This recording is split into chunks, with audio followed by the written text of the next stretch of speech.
to. Members, bring yourselves to order, please. We'd like to start the meeting. Councillor Barnard, please take your seat. I'm waiting for you.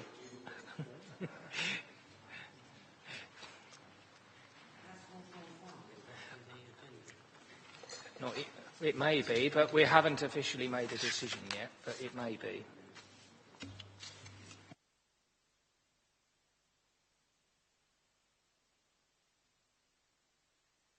Good evening, ladies and gentlemen. A couple of housekeeping announcements first. There is no fire drill organised this evening, at least as far as I know. So if the alarm goes off, we assume it really is a fire. Democratic Services Officer will find a safe way out of the building and hopefully come back and tell us what it is. Hopefully. Now, as you know, normally the Council webcasts its proceedings and records them for the archive.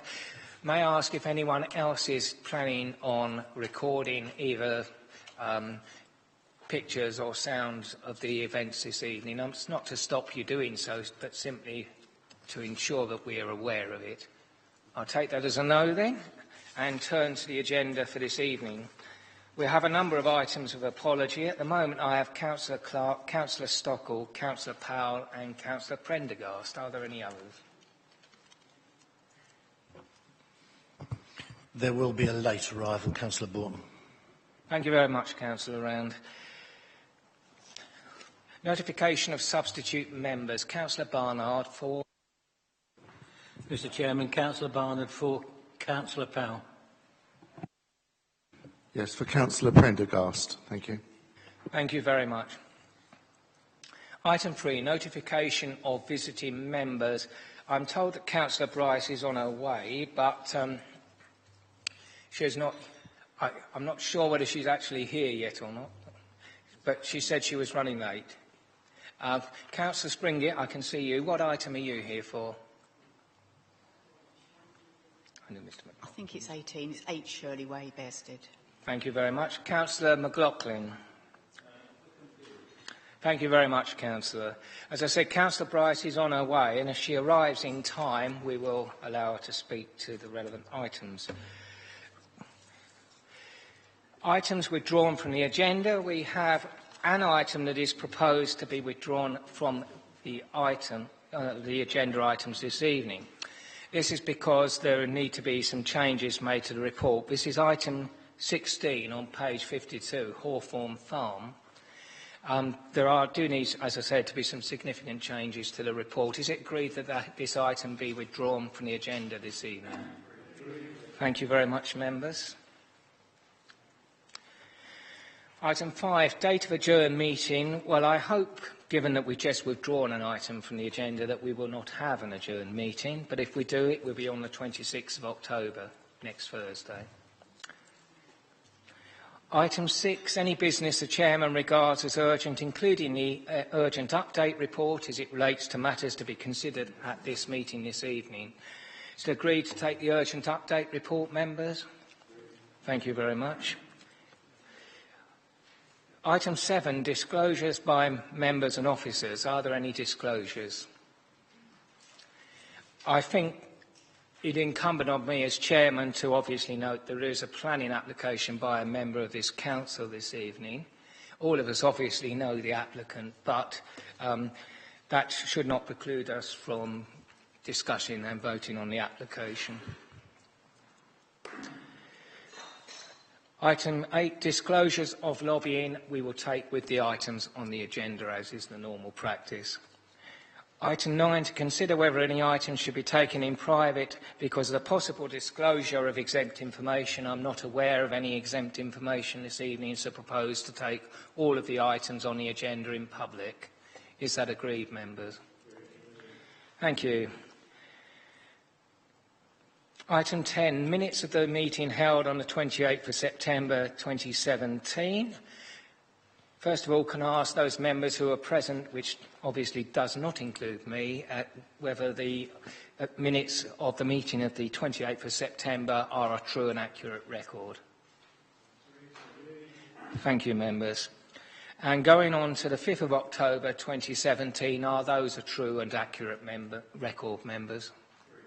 Thank you very much. Item 11, presentation of petitions. Do we have any? There are no petitions this evening. Item 12, deferred items. Are there any updates, Mr. Bailey? No, Chair. No updates on pages 10 and 11 of your papers. Thank you very much indeed. So we turn to the agenda ahead of us. And we start with item 20 on page 86, which is Maplehurst Lane, Frittenden Road, Staplehurst, Tunbridge. Thank you, Chair.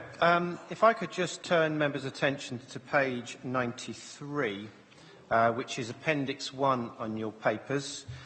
This is a report that went to Planning Committee on the 25th of May 2017, where members resolved to approve the application, subject to those conditions set out towards the back of the report on pages 107 and 108. I would particularly draw your attention to conditions 1 and 3, because that clearly explains why the application is before members tonight. What occurred on that application is members resolved to approve the application on the basis of the conditions set out on those reports. When the decision notice was issued, unfortunately, there was an error, and you'll notice on page 88 of your papers tonight, the permission that was issued was conditioned with those conditions 1 and 2 attached. That is not what members had resolved to approve, so there was an administration error when the decision notice was issued. Therefore, on that basis, there was a discussion with the applicant which resolved on the submission of what we call a Section 73 application, which is what's before members tonight, to seek to address the error that had been made by officers when the decision notice was issued. So tonight, you're considering, in effect, a correction of that resolution that members had previously already made and resolved to approve.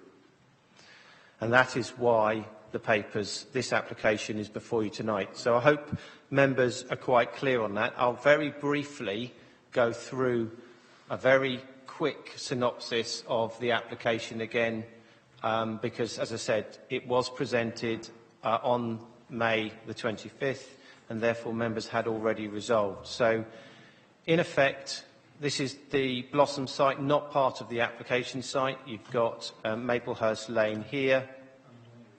This is moving. Now, this is the application site here, so it's the front part of this site.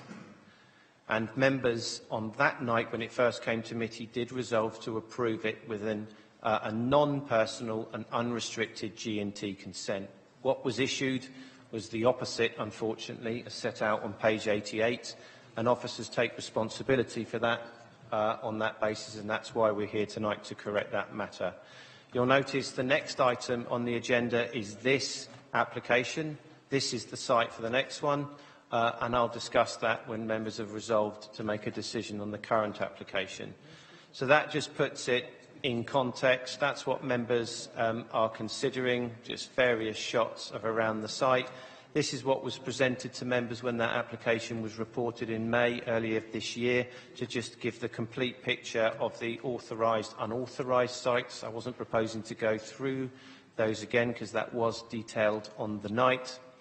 And this was the stable block and the site layout. As I said, the photographs I just showed you was this, which was the Blossom site. That's not part of the application.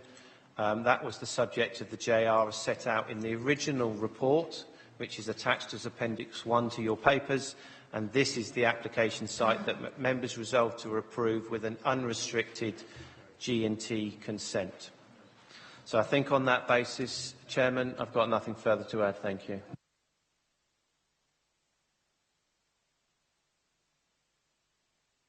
Just before we go any further, I know you came in almost at the start, but the rules are totally inflexible, Councillor Borton. So while you can sit there, you cannot participate in the discussion or the vote on this particular item.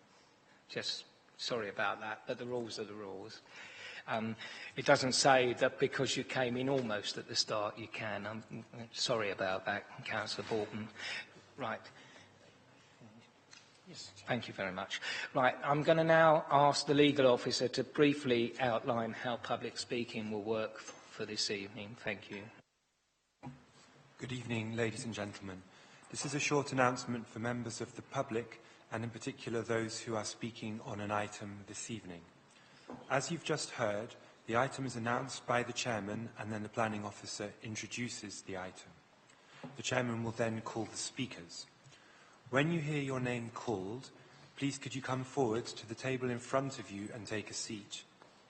To speak, press the middle button on the microphone. You do not need to hold it down. The button will turn green, and the ring around the mouthpiece on the microphone will turn red. You will have 3 minutes to speak. I have a timer on the computer in front of me, and the chair will indicate to you once your 3 minutes are up. Once you've finished speaking, please press the middle button again. It will turn white, and then return to your seat. You may hear some of the speakers referred to as visiting members. They are members of the council, but they don't sit on this committee. They will also have 3 minutes to speak, but they have no right to vote on these applications. Thank you. Thank you very much indeed. Do I see Councillor Sharp of Staplehurst Parish Council, please?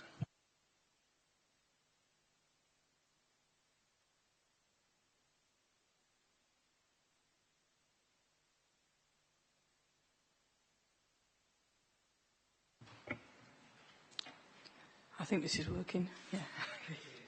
Okay. You don't have your timer on tonight. Oh, right. Oh, just getting it going. Okay. Okay. I can't see anything, so. Okay, so speaking on behalf of Staplehurst Parish Council and asking for this site to be considered in the context of the whole of the continuing Gypsy and Traveller expansion in the Maplehurst area, not in isolation. It is actually, as you saw from your map, a confusing site with continued ongoing development and expansion. And we would actually like the retention of these conditions to protect against further development. There have been numerous objections raised by the local people, the neighbours around this site, etc. The proposed removal of these conditions would allow for potential further subdivision and plots being sold, which does seem to historically be the case. The condition 1 to preserve the visual amenity of the site is clearly not happening. Maplehurst Lane is blatantly overpopulated with a combination of legal and illegal settled sites. It seems that MBC are helpless or incapacitated to be able to enforce these conditions that they themselves are placing and reinstate the area to the beautiful open countryside. Condition 2 removes the applicant's name, and yet permission was granted sole for the applicant for 3 years. If they no longer need to stay there, why does the condition need to be removed other than for the applicant to sell the site on to someone else? Thereby, that's thwart MBC's condition 1, and condition 2 applied as the site is in an area where the stationing of caravan mobile homes is not normally permitted, and an exception has been made to provide accommodation solely for gypsies who satisfy these requirements for gypsy and traveller caravan sites specific to the applicant. There's a cumulative impact occurring here. The original Perfect Place site has been and continues to be continually subdivided, and adjoining sites also subdivided and tarmacked over. And this is going on even as we speak. This is contrary to the recommendations of the Staplehurst Parish Council, policy PW2 of the Staplehurst Neighbourhood Plan, policies ENV28 and ENV34 of the adopted local plan, policies SP17 and DM15 of the draft local plan, and despite numerous objections from residents, Heritage Protection, Weald of Kent Protection Society, etc. 3 recent applications, 131713 and 131732 and 15510-210, have been refused due to the ongoing harm to the special landscape quality and rural character of the area and the proximity to ancient woodland where the legal requirement for a buffer zone. Does this not set a precedent? The site is in open countryside, right next to the protected ancient woodlands, surrounded by heritage-listed properties. You've recognised the special qualities of the rural landscape by designating it a special landscape area. The Maplehurst area now has upward of 60-plus Gypsy and Traveller residents, totally overwhelming the local settled Maplehurst population. The site is adjacent to the Maplehurst Lane and clearly visible. As such, Staplehurst Parish Council asks that common sense prevails and that NBC, who apply the conditions, ensure the conditions not only remain but are enforced. If you could finish there, please. I have. Thank you so much for listening. Thank you very much. Councillor Round, one moment. Can I just take declarations of lobbying before we move on?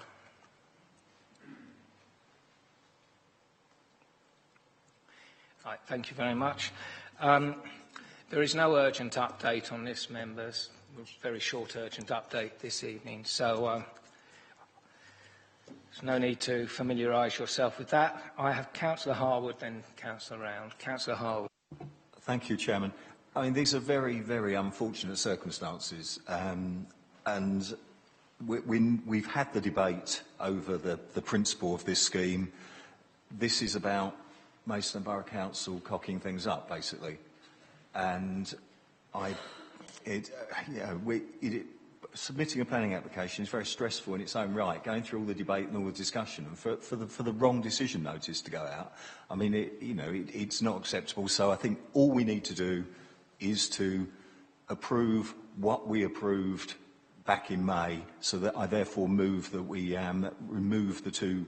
Well, we changed the two conditions as set out in the papers to align this with what was formally agreed by this committee in May. I don't think there really is room for a discussion over this. It is an administrative cock-up.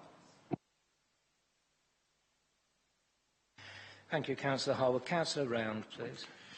I'm terribly sorry, Chair, but I didn't hear the second half of that presentation from Staplehurst, I'm afraid. And I think they made some very valid points, and I would like to ask that person to repeat at least last half of her presentation. Well, it's fairly unusual.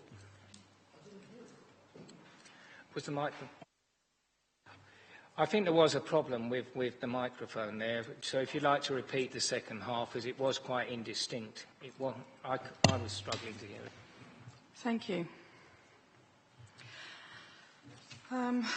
Not too sure where to pick up from, but I will say the issue is one of a cumulative impact. The original Perfect Place site has been and continues to be continually subdivided, and adjoining sites also subdivided and tarmacked over. This is contrary to the recommendations of the Staplehurst Parish Council, Policy PW2 of the Neighbourhood Plan, Policies EMV28 and EMV34 of the adopted local plan, Policies SP17 and DM15 of the draft local plan, and despite numerous objections from residents, Heritage Protection, Wild of Kent Protection Society and others. Three recent applications, 13-17-13 and 13-17-32 and 15-510210, have been refused due to the ongoing harm to the special landscape quality and rural character of the area and the proximity to ancient woodland, with a legal requirement for a buffer zone. This must surely be a precedent. The site is in open countryside, right next to the protected ancient woodlands surrounded by heritage-listed properties. NBC have recognised the special qualities of the rural landscape by designating it a special landscape area.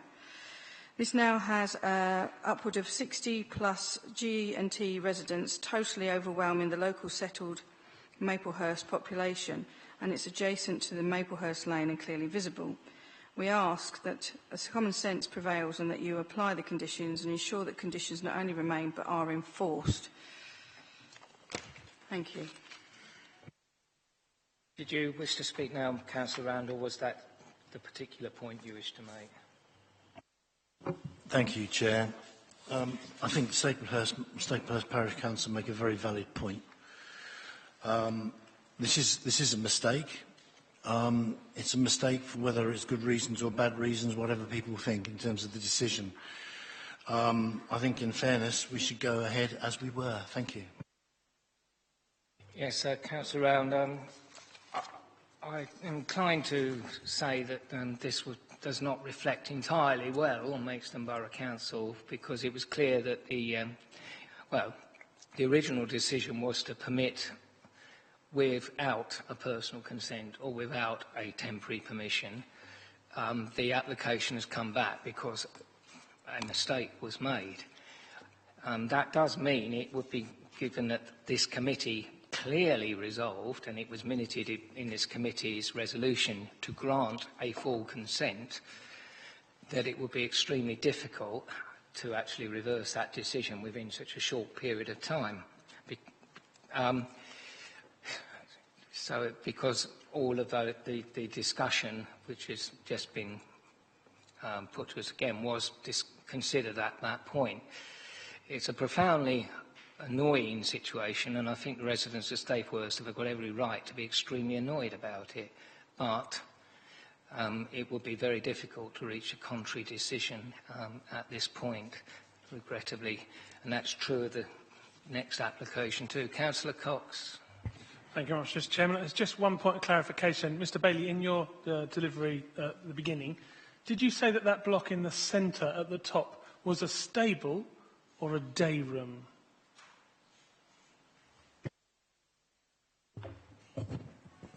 Okay, to answer. Yes. In terms of this block here, yeah, the caravan, day room and stable block.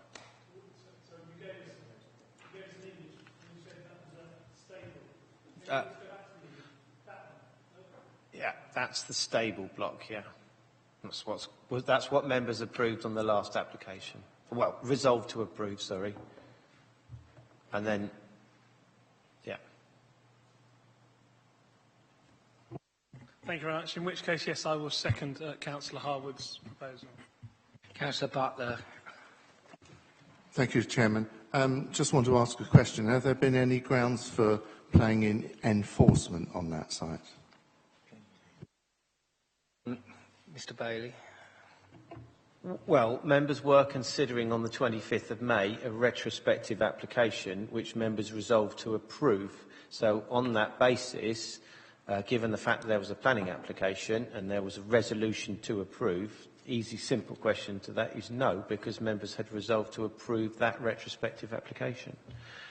Members, the Staplehurst Parish Council referred to a site over here, which is not part of the application site, which is Perfect Place, which there has been some unlawful activity, but members are not considering that. And as members know, they're duty-bound to consider the application before them, not to speculatively consider applications around that particular environment. Thank you, Mr. Bailey. Does that answer your question, Councillor Butler?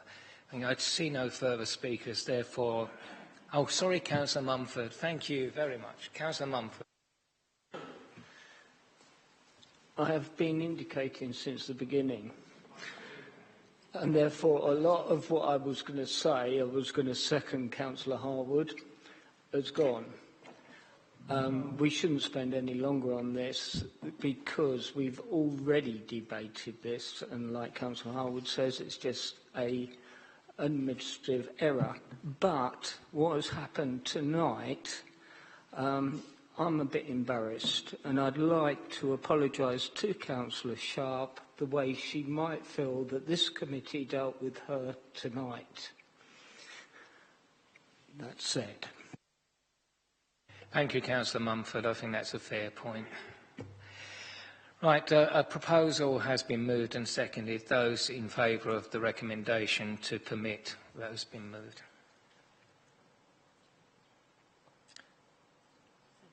Those against? Abstentions? Right.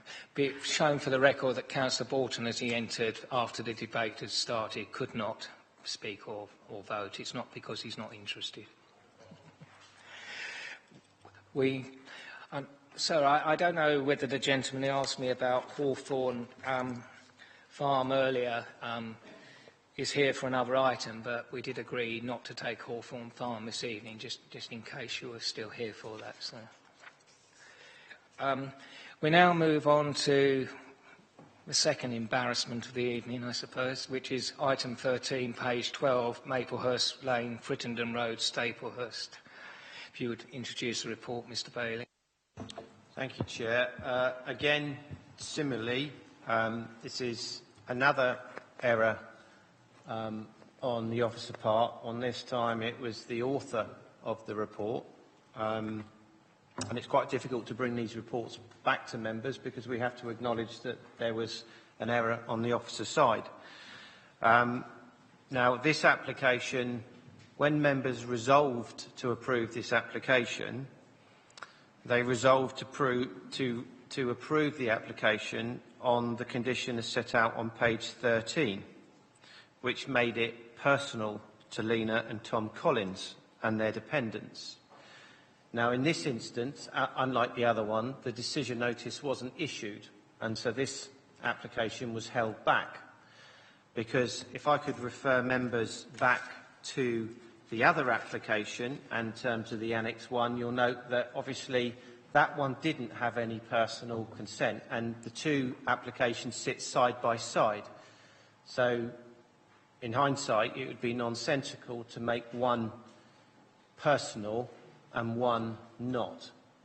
So the author of the report acknowledges the mistake that was made, and officers do acknowledge that mistake that was brought forward, and this application is bringing the application back to members because it hasn't been considered, not to impose that condition and make it personal, but to make it non-personal, exactly the same as the application next door. I don't propose, again, to go through too much of the assessment because, as I previously said to you, that is the site in question here.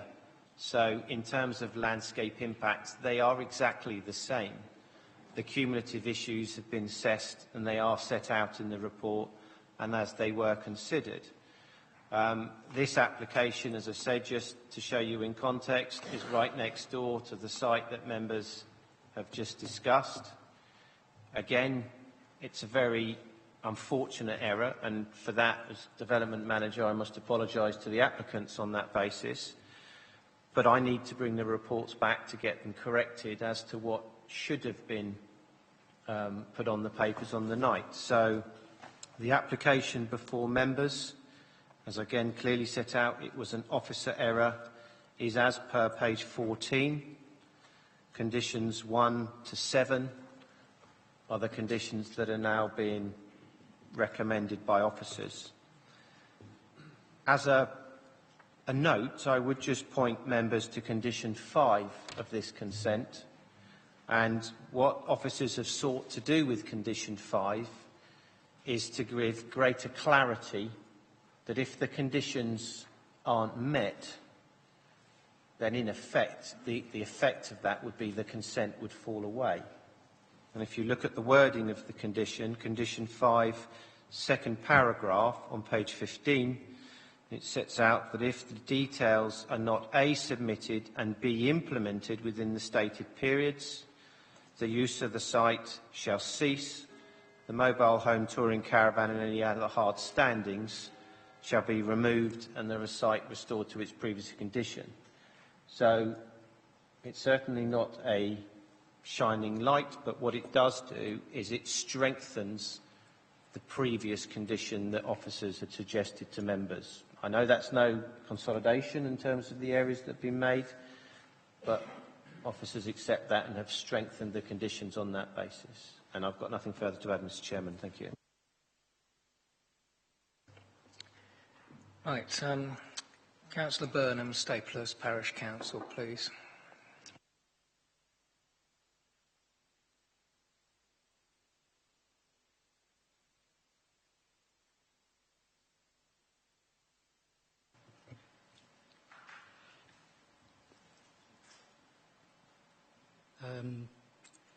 Your Planning Committee resolved late in the evening on the 25th of May to grant planning permission for this site for occupation by the Collins family, and the decision was by 4 votes to 2 with 7 abstentions.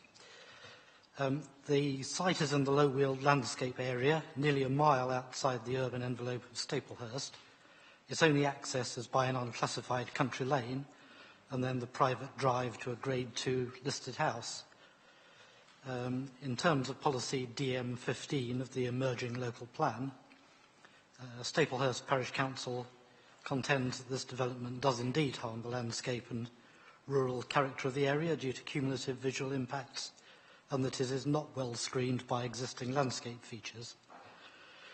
The only reason that it was granted permission as an exception was to meet the specific housing needs of a specific gypsy and traveller family, and details of that family were required to support the original application.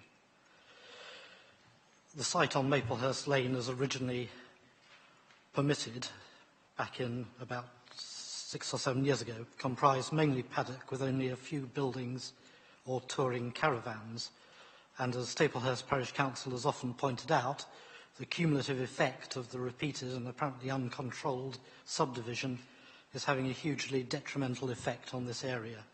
Grass is disappearing beneath lorry loads of hardcore day by day, and the area is really no more than a badly planned housing estate of mobile homes. Looks like one of these 1930s polemics on why England needs a town planning system. These exceptional planning permissions have become a route to property development by the back door, with plots being advertised for sale. I draw your attention to the emails you will have received from local residents with photographic evidence of this process. One of the advertisements offers good prospect for more licences.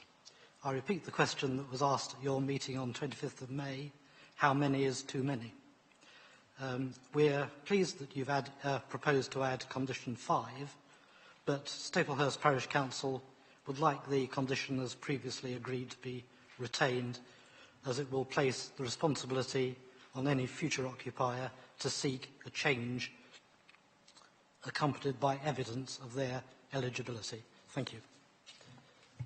Thank you, Councillor Burnham.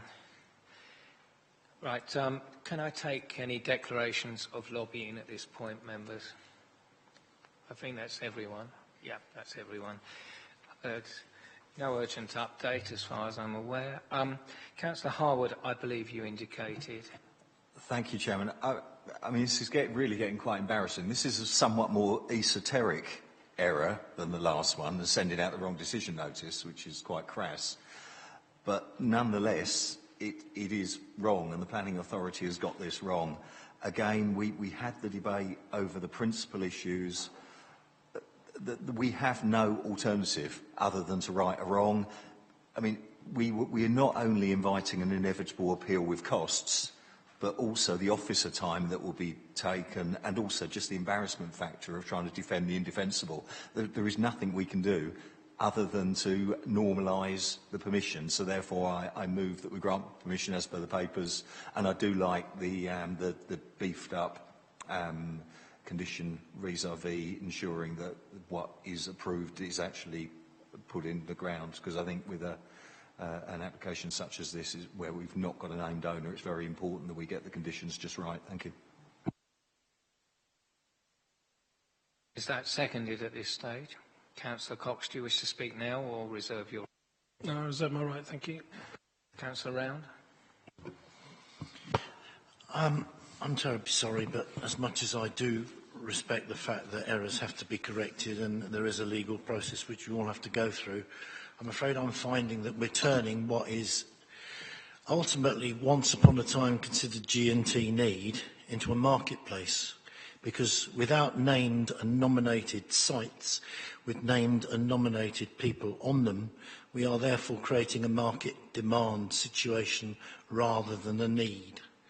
So when are we going to see estate agents' boards outside Maplehurst saying for sale, for rent or whatever, because we are actually creating a market.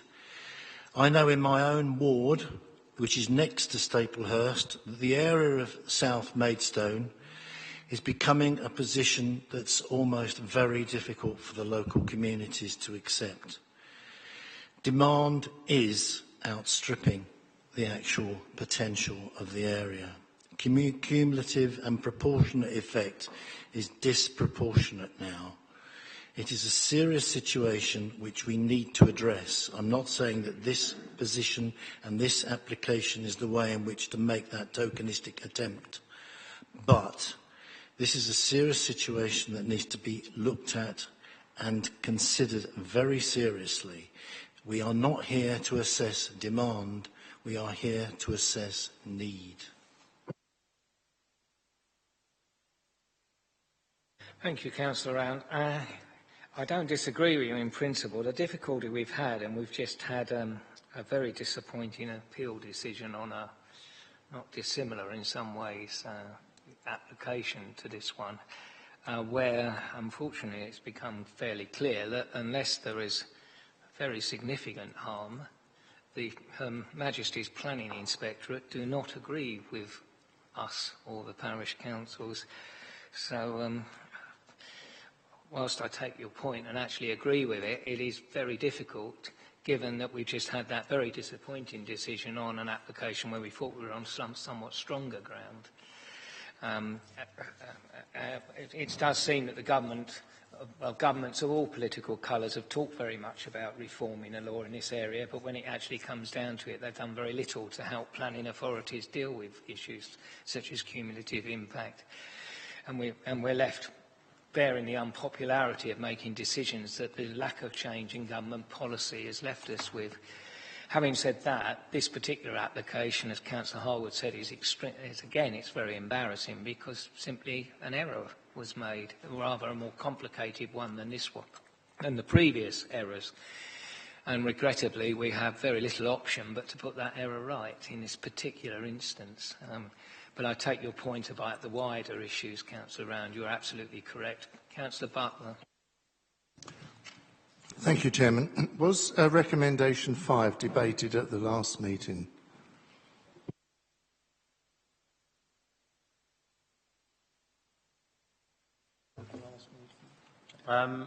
In terms of, I couldn't answer you honestly in terms of I haven't looked at the webcam to go back. That's the only way I could determine whether condition 5 was debated.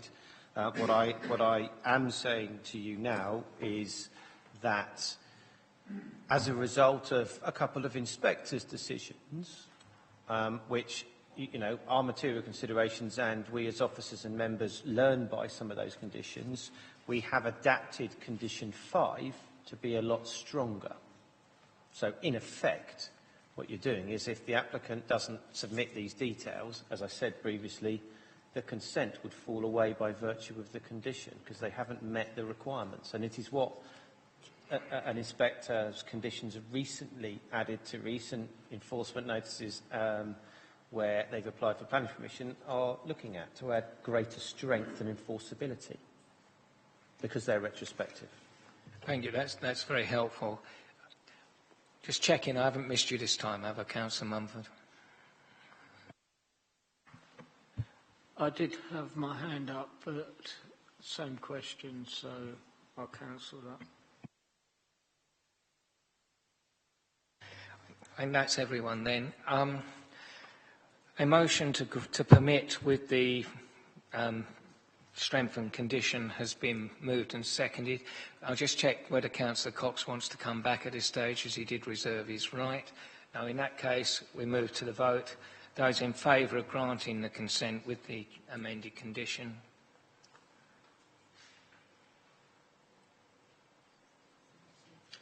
Those against?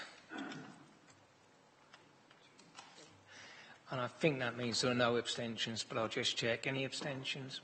No. Thank you very much. Right. We move on.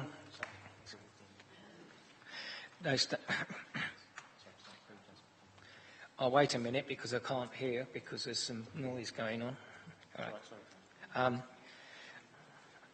Right. We move on to item 15 on page 41, Land at Pye Corner, Oldcombe, Kent. If you'd like to introduce the report, please. Thank you, Chair. Good evening, members. This is an application for a change of use of land to a gypsy and traveller site. Running through the site location plan, as you can see, the red outline is a somewhat irregular shape.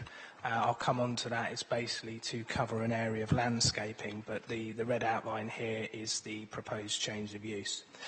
The site's generally level grazed land. There are 2 timber corrugated buildings and a metal container in the corner here, and there's an existing gated access onto Eastwood Road.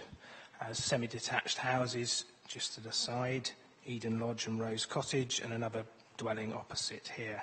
As I say, it's on the north side of Eastwood Road. There's a well-established hedge along the frontage, and there's also a public right-of-way which runs along the back of the field here. It's about 250 metres east of the main settlement of Oldcombe, within the countryside, currently designated a special landscape area, but that would fall away when the local plan is adopted, potentially next week.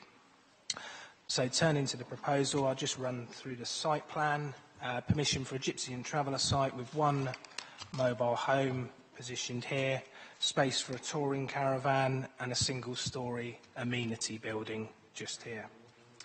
2 of the existing buildings would be removed, but the stables building would be retained. And as I referred to, quite a significant belt of landscaping is proposed as shown on the plan. The access here would be slightly widened, but that wouldn't result in any loss of hedging, which I'll show in the photographs. So this is the access to the site. It would be slightly widened, as I said, but that wouldn't result in any removal of additional hedging. This is a similar position. You can just see the access and the existing storage container on site, and those were the semi-detached properties I referred to. This is now in the site. This is one of the timber buildings. This is looking away from Oldcombe, and the public footpath, you can just see the style there, just runs along the edge of the field at the back.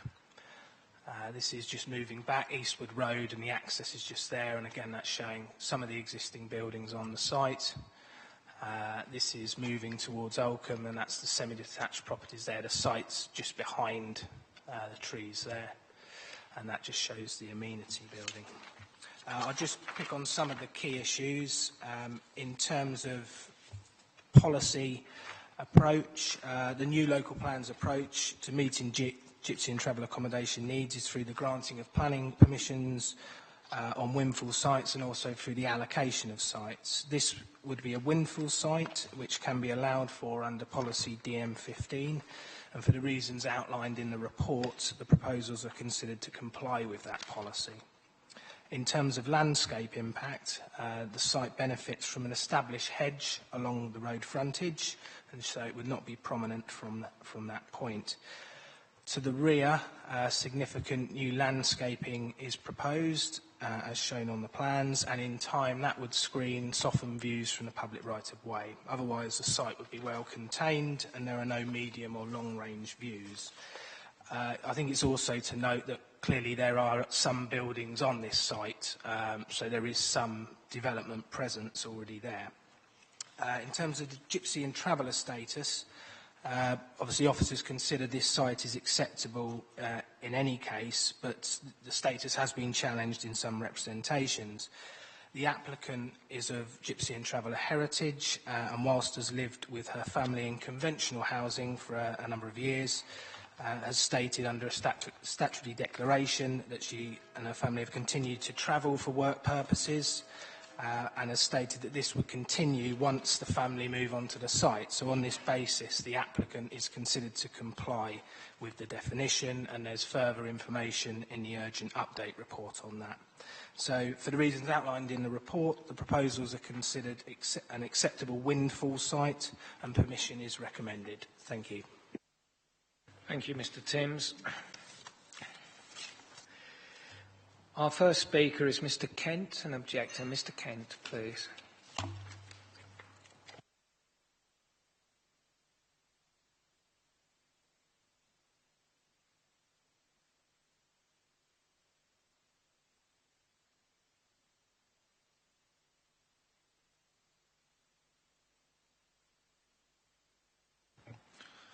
Good evening, Chairman and members. If you can tell me when I can begin. I'm here to speak and plead, actually, on behalf of my elderly mother, who owns a small traditional cottage alongside the site of the mobile home.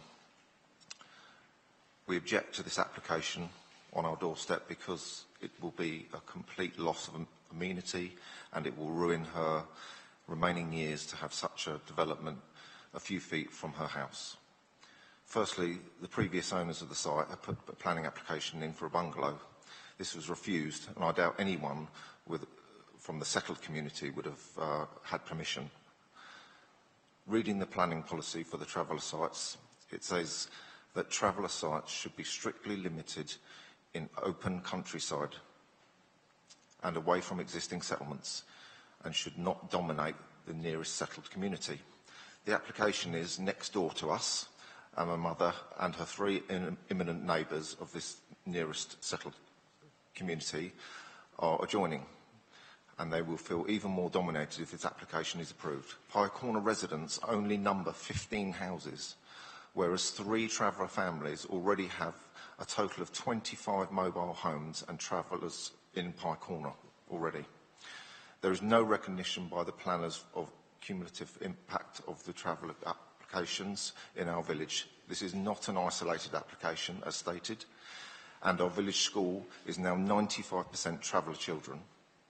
This makes schooling very difficult for settled community parents who need a local primary school. I've lived in the village all of my life. The 60-foot park home house, although technically a mobile home, is a large residential unit on a greenfield agricultural site. Its size, the hard standing and amenity block is hardly a temporary home. Inevitably, there will be cars, vehicles, noise. I absolutely object to the prospect of a mobile home being put on this site. Screening is not satisfactory consolation once the principle of agreeing a mobile phone is concealed. It will be a carbuncle on the rural countryside and it will spoil the beautiful views Kent countryside up the Greensand Way and the Greensand Ridge, which is now landscape of local value. It will be visible from the main street of Oldcombe itself. There is also a public right-of-way, a footpath, as stated earlier, which is a historic burial path, which are planning to turn into a fenced, enclosed alleyway, which will then run through a traveller site. Footpaths of historical significance for a small village are important and should be protected. Countryside policies are in place to protect the character of our precious countryside and unspoilt vistas and Greensand Ridge and the Greensand Way. It must remain as agricultural land as just ordinary people. We are just ordinary people who love our beautiful village and our countryside, which once spoilt is gone forever. The change of the character of our environment is an application from an application like this is very harmful. Can you draw your remarks to a close now, please? We hope you will support us and we can rely on no one else. Thank you for listening. Thank you, Mr. Kent. Councillor Titchener, Oldcombe Parish Council, please.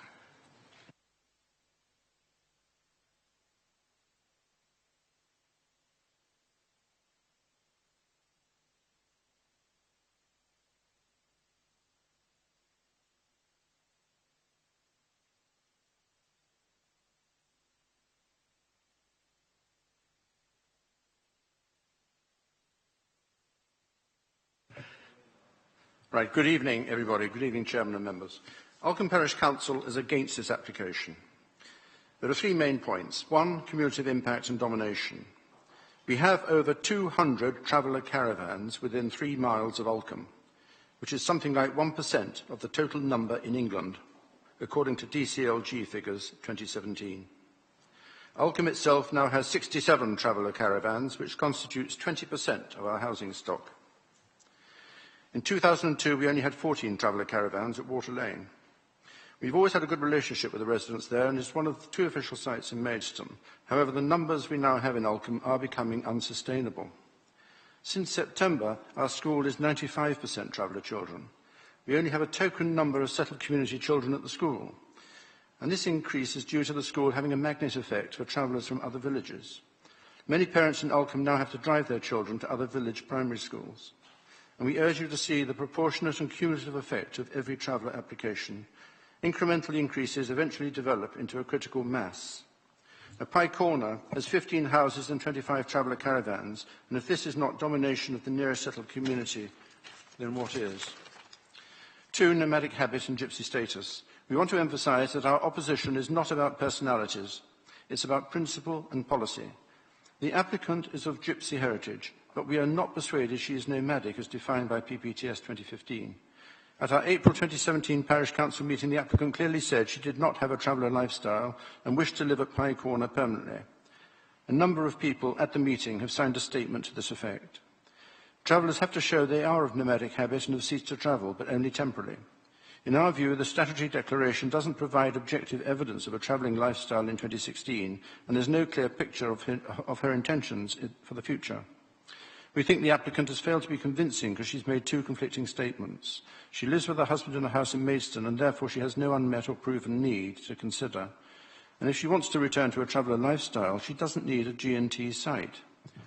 3, visual impact. Avoiding adverse visual impact, harm to the environment and protecting the amenities of surrounding occupiers are all very important. And this application is at an inappropriate site. And it will have significant harm to the landscape and setting of the historic burial path and the unspoilt vista to the Greensand Ridge. We really hope this committee will interpret its countryside policies like SB 17 and the PPTS guidelines in favour of the settled community. Maidstone cited ENV 28 and 34 when refusing a travel application 600 yards away from this site in 2014. And we hope this committee will refuse this application. Thank you very much. Thank you, Councillor Titchener.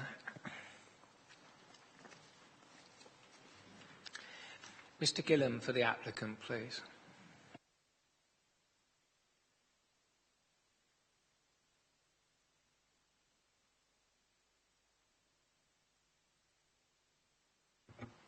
Good evening. The house I currently live in is not owned by us. We have been served notice to vacate by the end of this month, and when that time comes, we'll be homeless. We only moved into the property as a last resort, as there was nowhere else to go at the time.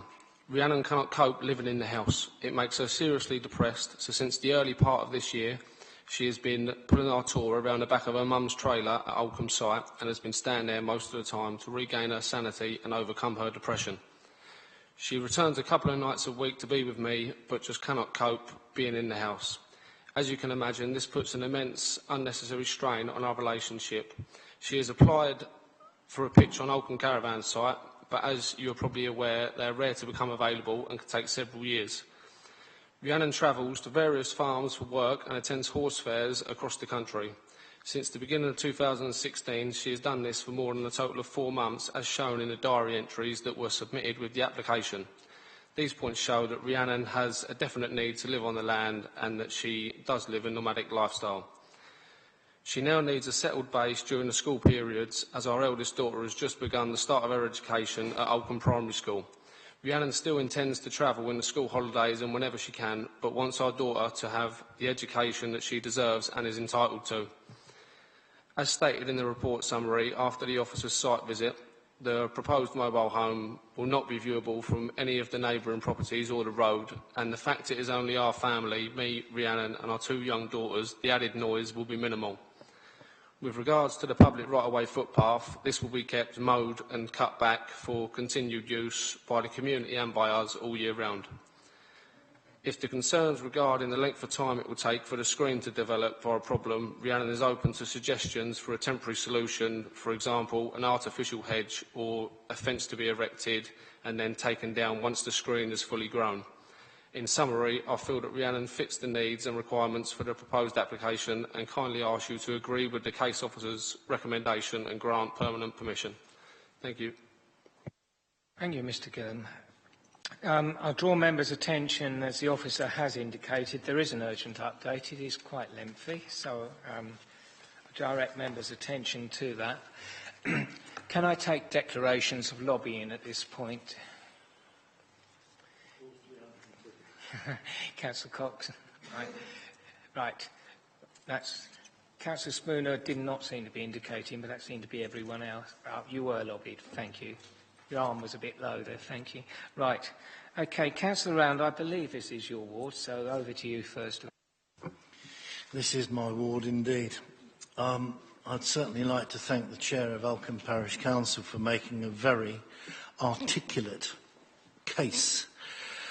It goes back to what I've been saying so many other times. Proportionately and cumulatively, the effect on the established community is considerable within the Headcorn ward of the amount of applications we are receiving and those that we already have within the Headcorn ward. Alcombe paints a very particular picture in terms of their demographic. Proportionately, it is massive, the amount of demand that there is of people, and particularly noticeable in the primary school in terms of the amount of cumulative effect we have from such applications. I would like to point out that in the past, despite previous people absolutely going for the declaration of nomadic, that an appeal decision in Smarden, only 3 miles from where the Headcorn Maidstone border is, declared that somebody still with a gypsy and traveller status still did not conform to the required state. These sort of things need to be taken into consideration because, quite frankly, if somebody is living in a house, they're not a traveller, in my opinion. Having said that, there is definite evidence to landscape character and significant harm to the rural character. Now, what do you describe as the rural character? Well, a proportionate effect in the school must be fairly significant to the rural character. An effect to the countryside, an effect to the harm of the environment. These are all stacking up, in my opinion, and contrary to SP 17. I recommend that this is refused on the basis that it is providing significant harm to the landscape and the rural character, and of the proportionate and cumulative value thereof. This cannot be accepted. Can I just clarify something? I can understand the rural character issue is really about the landscape, both natural and built. And I can see where we could, with a number of applications, make a case, and we have made a case for refusals on those grounds. I don't think, unless I've got this wrong, and I stand to be corrected by the officers, that rural character actually in those terms relates to the character of community facilities, although maybe it should, but I don't believe within the policy that it does. I think it actually is specifically about the natural and built landscapes. So I would ask you to amend that, where you were going with that, Councillor Round. Secondly, I think, given where we have, I think members across the board and parish councils have a lot of sympathy with the cumulative impact argument. The difficulty is that, as far as I'm aware, on none of the occasions, in terms of the numbers, I'm not talking about landscape, built or natural here, I'm talking about in terms of the actual numbers of settled population, gypsy population, nomadic or otherwise.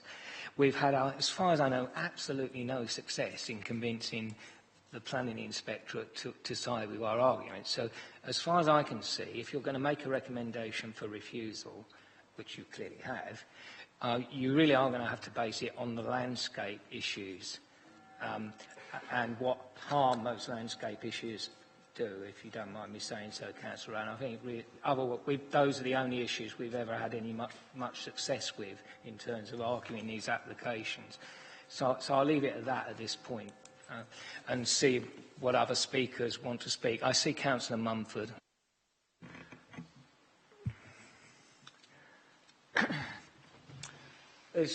Just before I vote, I need to clarify some things. Legal have often told us, I am well aware that gypsies, travellers can resume their nomadic tendencies whenever they wish, so I am not challenging that at all. What I've been told in the past is if they are making statements, the only way we can challenge them statements, and we often have challenges coming from the public, would be counter-evidence. And that counter-evidence, or some counter-evidence, has been produced and submitted to whether the gypsy status has been met. So I would ask legal or the planning officers to explain to me where we take this, because now I've got two pieces of evidence.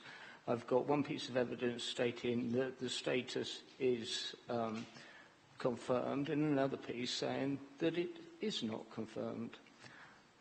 The other thing is when you're talking about the character of the countryside, the character, it does include the build, and if we start over-dominating our villages and hamlets, because we've got lots of small hamlets, and there can be an accumulative effect, in my mind, on a hamlet or a village, and it changes the character and damages the character of the open countryside.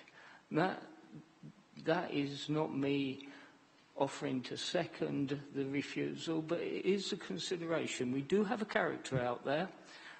That character is villages, the urban edge, and our hamlets, and we can over-dominate them. I'd just like an answer on the legal aspect of the gypsy status, because at the moment I am still confused. I'll ask the legal officer to come in on a moment, but just on your second point on the character issue, I think Mr. Timms may well wish to add something on that, but I think it's fair to say that I did actually say that we could take the cumulative impact in terms of the built environment into account, as opposed to the strict numbers. It's the actual impact physically on the ground. But Mr. Timms. Yeah, thank you, Chair. I wasn't going to comment on the landscape point. It was more, I've been passed this statement signed by some residents, parish council meeting. It says that at the meeting, the applicant said she and her husband wanted to settle and live permanently in Oldcombe. That there's no issue with that. You can permanently live in on a gypsy and traveller site and have a settled base and still pursue a nomadic habit of life. So I've got no issue with living somewhere permanently. And the second point is saying that she did not have a traveller lifestyle. Well, we've got a statutory declaration which says she did, and her husband, I believe, has said tonight in front of all of us that that is also the case. So I'm content with the evidence that's been submitted under the planning application. I don't know if the legal officer wants to comment at all. Nothing further to add to that. Anyone else wish? Councillor Harwood, I think you. Yeah, thank you, Chairman. I'm a little bit uneasy at some of the debate around this application, because each application must be judged on its merits, and anybody who knows this site, anyone who knows Pye Corner is a narrow lane, very rural, big high blousy hedges, and sporadic groups of development. This is a sporadic group of development, and there's the livery on the other side, and there's the semi-detached properties and so on. They're not listed buildings. This is essentially another unit within that cluster, but hidden behind the very high hedge. And we've also seen the landscaping proposals which are to go into the back of the site. But there's reference to the Green Sand Ridge and so on. You cannot see this site from the Green Sand Ridge. It is a very intimate landscape, as I say, very high hedges and blocks of woodland and so on. I quite often, I'm on the back of trailers just a little bit further down the road, and even then you can't see down into the site from a pile of hay bales. So I think we would be in a very, very difficult position at an appeal to prove a landscape impact. And if that is the only ground we're looking at as being a problem on it, I think we had another discussion about another site in Pye Corner a couple of years ago, and I think the chairman at the time said that even with the tougher rules being considered by government, that actually this would probably be an acceptable site, even if we've filled our entire quota of sites because of the amount of screening. So I I don't think this is the application to dine a ditch over. I think there are other applications, and I totally feel for the ward councillors. Down the road in Headcorn, when you look at the ribbon development which is taking place, the types of development which are taking place there, there is a clear negative impact upon the landscape. There is a clear negative impact upon the neighbouring residents, both settled and gypsy and traveller. But I think this one, it's a local family on a very well-screened site. I think we're on a hiding to nothing. I think we need to keep our powder dry to try and prove some of those principal issues that we're talking about. But I think on this site, that there is not harm to the landscape, there is not harm to the countryside. The Pie Corner is not the site that's got ribbon development with lots and lots of sites. So I think it would be very difficult to prove the harm that has been being talked about. So taking that into account, I would actually move that we grant permission as per the papers on this one. Thank you. Councillor Harwood, I'm sure there is an amendment in the urgent update. Are you moving? Yeah, with the slight change that's talked about. Just before that goes any further, the applicant did indicate that they were open to further suggestions on landscaping conditions. Do you feel there is any further? If I may come back on that, from the path that runs along the back of the site, as I say, this is not a long view issue. This is an intimate view when you go in, and I wouldn't really want to see a leylandii hedge or a close board fence or something. Frankly, on these soils, you know, with this hydrology, if you put up a hawthorn hedge or whatever in there, it's going to grow very, very quickly anyway. So I think we get it right, get it high quality. In fact, I would actually like to move that as an informative, perhaps, that we add to the landscaping condition, that they work with our landscape team, because I know we've given advice and it's worked really well in this area. So if we had an informative that advice be given on the landscaping scheme implementation, that could do it. But I think actually the landscaping scheme that's on the papers is the right one. I think if we try and do anything more temporary, it will detract from the landscape rather than add to it. I think it needed to be asked. Mr. Timms. Yeah, just on the urgent update, what we've sought to do there is we've included sort of nursery light standard size trees, so there's larger trees in from day one, and also to supplement. The hedge is good at the front, but to strengthen that by planting behind. I do think as well, on reflection, that the applicant does own the land here, and there is a sort of gap here that potentially you would have views from the public footpath, so I don't see why that couldn't be closed as well. So the site is fully enclosed from the public footpath to include that within the landscape condition. So if I come back on that, I mean, as I mentioned, it's a very intimate landscape, of very small paddocks and fields with high hedges and ditches and so on. So I think that fits in quite well if we do almost kind of round it off. And I think there is a good landscape argument for doing that. So I'd be happy to expand the landscaping scheme to give the enclosure that's been suggested. Okay, thank you. Right, before we go any further, is that motion of Councillor Harwood's actually seconded? Councillor Cox, do you wish to speak now or reserve your right? Thank you very much. Yeah, I agree that coming round to the neighbour to the west and making sure that boundary fence, hedgerow along there is of a decent size and thickness. If it's a natural hedge, which I think it is, then as long as it's made sure there are no sort of sparse areas within it, perhaps some hawthorn or things like that along there to bring that in from the views from the path to the north. I'm happy to second. Right, before we go any further, Councillor Round, did you want to come back at all? I just feel that we're again looking at something that actually ultimately is a marketplace. And don't forget there's a marketplace for housing as well as for G&T provision. The marketplace will be substantially affected. I take your point, Councillor Round, but I just want, on what you said earlier, in terms of the landscape issues, are you able to, shall we say, argue in terms of the landscape impact of the proposal? I feel I ought to give you a chance to expand on that if you're able to. No, okay, thank you very much then. In that case, members,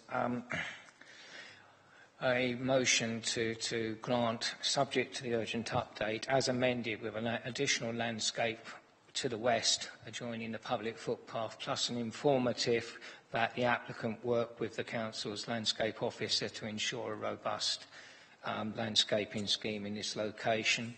I think I've got everything has been proposed and seconded. Those in favour of the resolution as formulated, please indicate.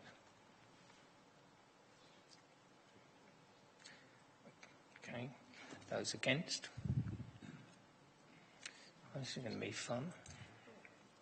Okay, that has not passed. Right. May I say that if members are minded to refuse this application, we really do need grounds for that.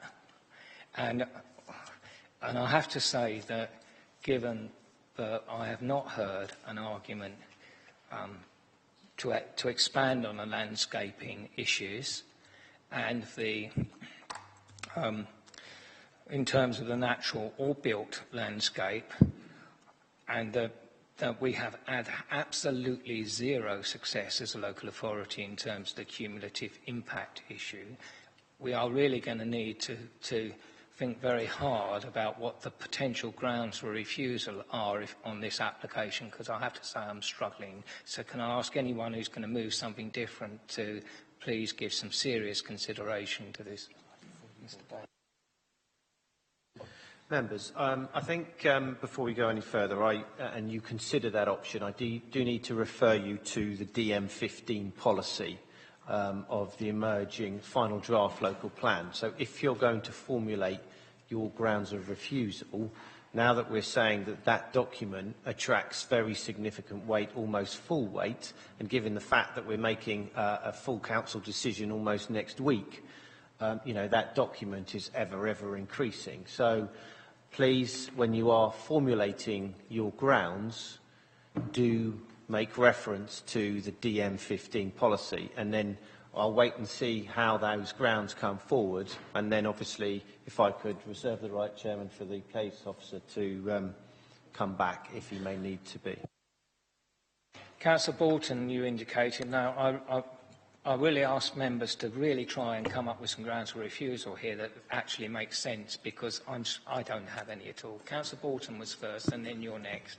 No, that's okay, Mr. Chairman. Before sort of looking at potential grounds, I'd be grateful if the officers could perhaps sort of revisit the question that Councillor Mumford asked earlier about, frankly, this conflicting evidence which we've got in front of us. And I felt Mr. Timms addressed the evidence which led him to his decision, but I'd quite like a bit more information from the officers on where they see that fitting with the evidence that's been provided by Elcombe Parish Council. And I think that's important in terms of a potential grounds for refusal before moving forward. For me, it is anyway. I'd say that I'm not really minded to ask Mr. Timms to do that, because he's already addressed that issue. It was very clear as to the legal status of an actual declaration as opposed to anecdotal evidence, but given that you asked so nicely, I will yield on this point. Mr. Timms. Sorry, I don't understand what the question is. He's saying what relative weight can be given to a direct statement from the witness as against the statement that you actually, I thought, explained, that was made at the parish council meeting, that the applicant wished to live permanently in Olcombe. I thought you'd explain there was no conflict between the two, but if you'd like to go over the issue again, because Councillor Bolton obviously, and others, I think, obviously believes there is a conflict between the two. Yeah, there's 2 points in the statement that we received tonight. One is saying that the applicant and her husband want to live permanently in Olcombe, and there's nothing wrong with that. That doesn't conflict with any G&T status. The second point is that it was said that she did not have a traveller lifestyle, or it was recorded that she said that. I'm satisfied that the statutory declaration, which says to the contrary, and as I said before, the fact that her partner or husband has spoken in public tonight and said that that is the case, which is what would happen at any planning appeal hearing as well. Thank you. Yeah, I think that's quite clear. Councillor Mumford. I'm beginning to get the feeling you don't like me, Mr. Chairman. Why? Because you did not give me the opportunity to vote. And the reason that I would have voted to abstain, given the opportunity, was that I was not convinced of the original statement from Mr. Timms that he took one and the other one had, well, he has now said that the evidence that is being put before us tonight has limited weight against the statement. And that's all I wanted to hear someone say, because last time it was left in the balance. I was left with contradiction.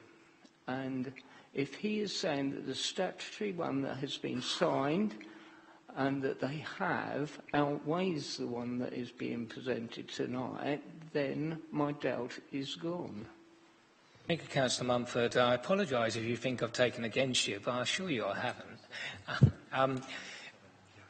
I thought it was clear, but thank you for drawing out the point further.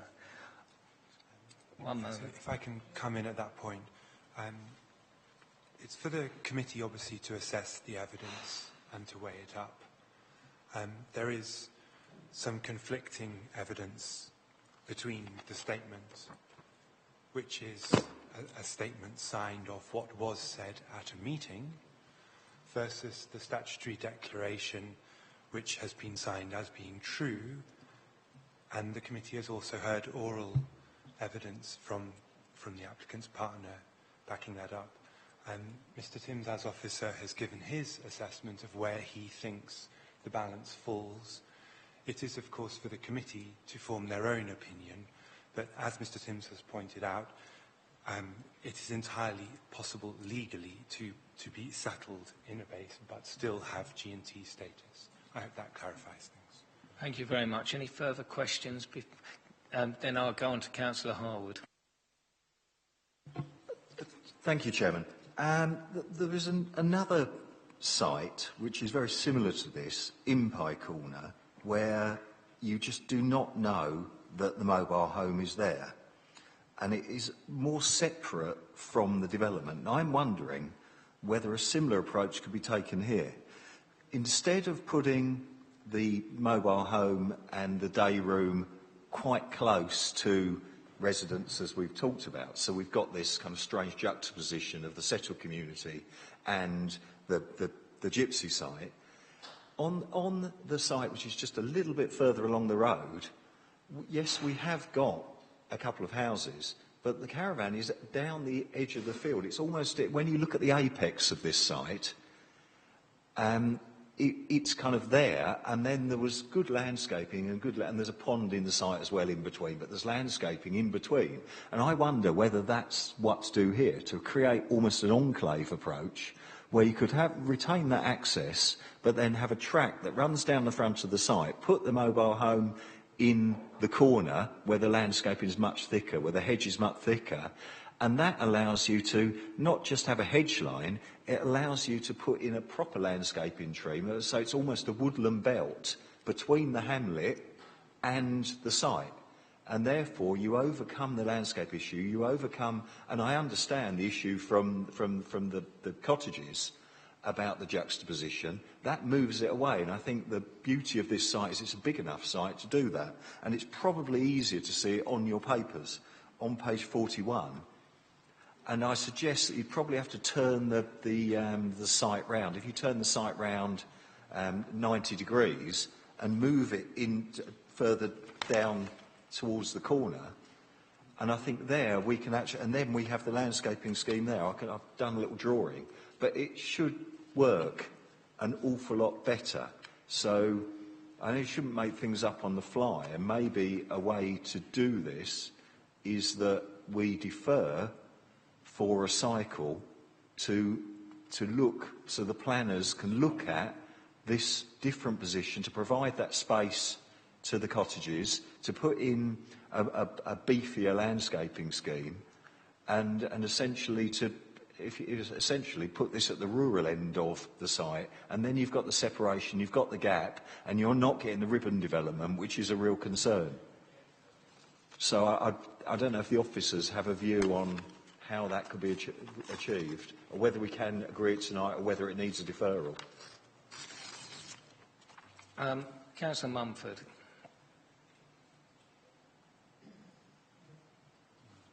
Are you...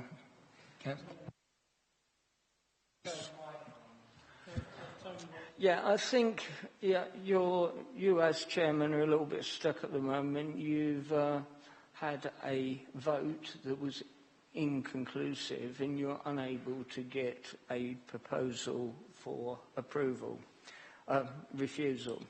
Now, your first vote wasn't completed because I didn't vote. I am now convinced I know which way I'm going to vote. So you could take the first vote again and include everybody this time. I'm getting shakes of heads. I admire your ingenuity, Councillor Mumford. Even if I could, though, I am actually minded to say that I actually do think that, given the concerns, albeit I haven't quite been put in a position where we could move to a ground of refusal, I do think, given the concerns that have been raised about residential amenity and the landscaping importance of getting the landscaping right, that Councillor Harwood is correct in that we should defer in order to see whether there is a layout that is better in landscape terms and in residential amenity terms. Because, frankly, planning guidance at all levels says that if you can improve an application, one should seek to do so. And I do actually think that we should try and ensure that this application is, however one wants to put it, the best or the least worst, depending on one's point of view, that it can be. So, personally, although I took a different view a few minutes ago, I actually think Councillor Harwood's right, and we should actually defer it for further consideration of the layout and landscaping plan. So I'm going to second his revised proposal.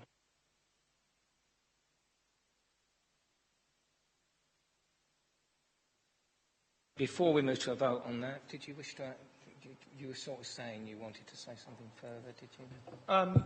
I think the only thing I would say, Councillor Harwood's very kindly provided sort of an indication of the plan that he thinks could work on the site. I would ask Mr Timms about his view on that. Obviously there is a potential, my initial view was a potential to increase hard standing, but the way Councillor Harwood has looked at that issue, you could address that point. The only thing is, I would add that that's not the scheme in front of members at the current time, but members have got a second to defer the application to seek that solution, and we could put that request to the applicants to see if they're prepared to do it, and then we would have to bring the application back to members to decide how they wish to vote on that circumstance. I would urge members to... I would personally urge members to at least consider this because, if we can improve the application, we should. And I'll leave it at that. Can you just point out one point? Yes, of course. Yeah, just one point to raise. I can't take the original vote again. Sorry. Yeah, sorry.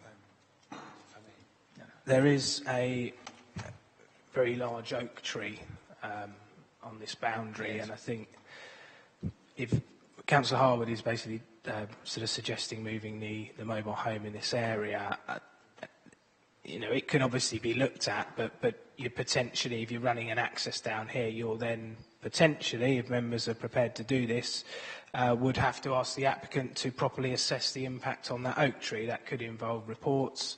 I'm a little bit concerned that it moves the buildings much closer to the to the public footpath, personally.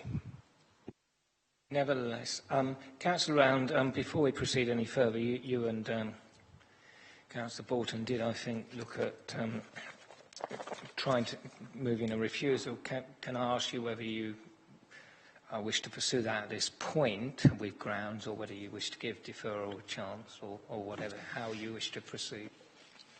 At a certain point, I was going to ask for an adjournment so we could have a discussion about wording. On the basis of deferment, I think that's probably a more appropriate case.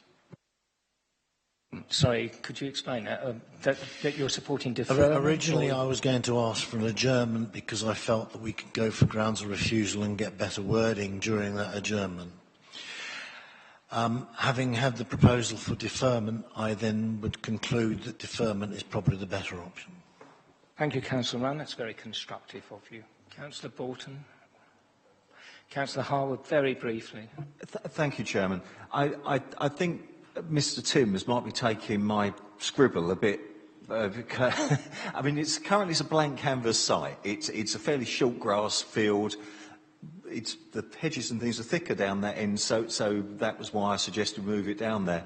I'm not proposing that the track would go over the roots of the oak tree. The track just needs to get to the nose of the site, so it can go in. And in fact, the further away from the hedge it is on the Pye Corner frontage, the better the landscape protection is going to be. So I think the beauty of this, it's not like a bricks and mortar house. Essentially, we've got a blank canvas site. We know where the access is. We know the land that's in the red line ownership. It's just looking at getting a location which has a less of an impact on the existing residents and the landscape. And I believe that can be done by shifting the development to the west. And that's what I think I'm seeking, shifting it to the west and getting a proper landscape belt in to protect the two communities from each other. Thank you. Yeah. Okay. Right, thank you very much, members. So were you indicating again, Councillor? I wasn't quite sure. Yeah. Yes, I think that was a slip of the tongue, yes. I think I know what he meant. But, yeah, you're quite right to bring that to our attention. Right, members, thank you very much. Obviously, we have that proposal that's been moved and seconded. Those in favour of deferring... One moment.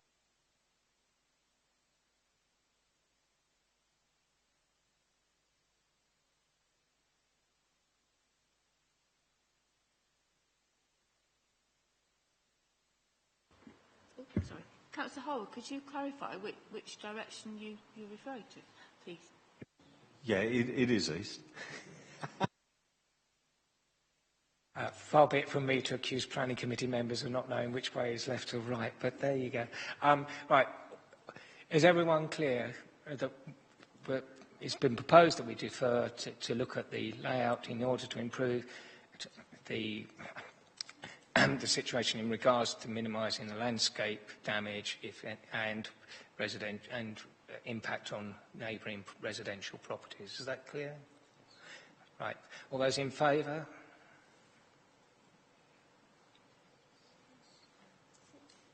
Those against? Abstentions? Thank you very much. Right, members, I think we've just got, as we're a little early for tea break, I will try and get a quick one in and move slightly out of order and move to item 17, page 83, which is Crispin Cottage, Heath Road, Cox Heath.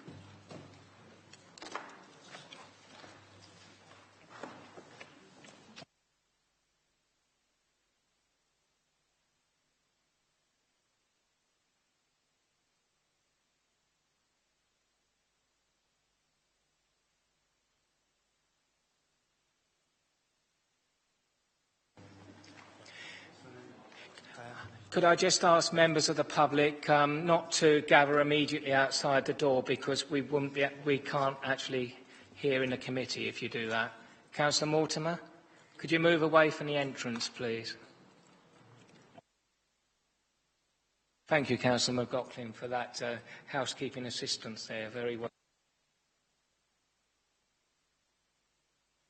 I just ask, by way of an explanation, members, although this is a starred item and we would normally go straight through to trying to determine this, because this is an application by a member of the council, as with all applications that involve the council, either as applicant or landowner, or a member of the council or an officer of the council, we are required to have the report introduced, regardless of how many speakers on each side of the argument we have. I will therefore turn to the officers to introduce the report. Thank you. Thank you, Chairman. This is an application, page 64 of your papers, for erection of 4 dwellings with parking provision and highway access. Draw your attention to the urgent updates, which seeks an amendment to condition 10. And so turning to the application, so we have an area view slightly out of date, aerial photograph, 2015, because this is the allocation site, and the settlement boundary of Coxheath now effectively wraps around this area and then extends out to this area. So this site is the site that's currently being developed out by Countryside, Willow Grange.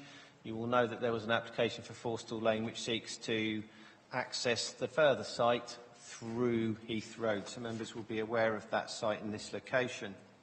You've got Aspin Drive over here, and obviously you've got Heath Road down here. You've got the application properties over here. So this shows you in a bit more detail. So the application proposes to go through numbers 61, between 61 and 63, and these are the 4 dwellings, 2 pairs of semi-detached 2-bedroom dwellings towards the rear of the site on the backland site. I'll also go through the brief presentation. There are applications, one that's been refused outside this site and also one that's still pending that seek a greater number of units, and I'll briefly discuss those. Again, just showing the Coxheath larger village allocation site, and we're looking at this little bit in here.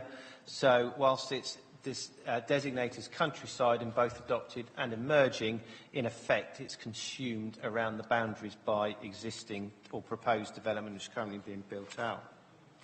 So this is looking at, we've got numbers 163 here, 165, and then this is looking Heath Road just behind here, and this is the Willow Grange development. And if we move, this is looking north, again the Willow Grange development over here. This is the boundary between 163 and 165. So the development that proposes the access just off to the left of the photographs through the site, and it's towards the backland site at the back.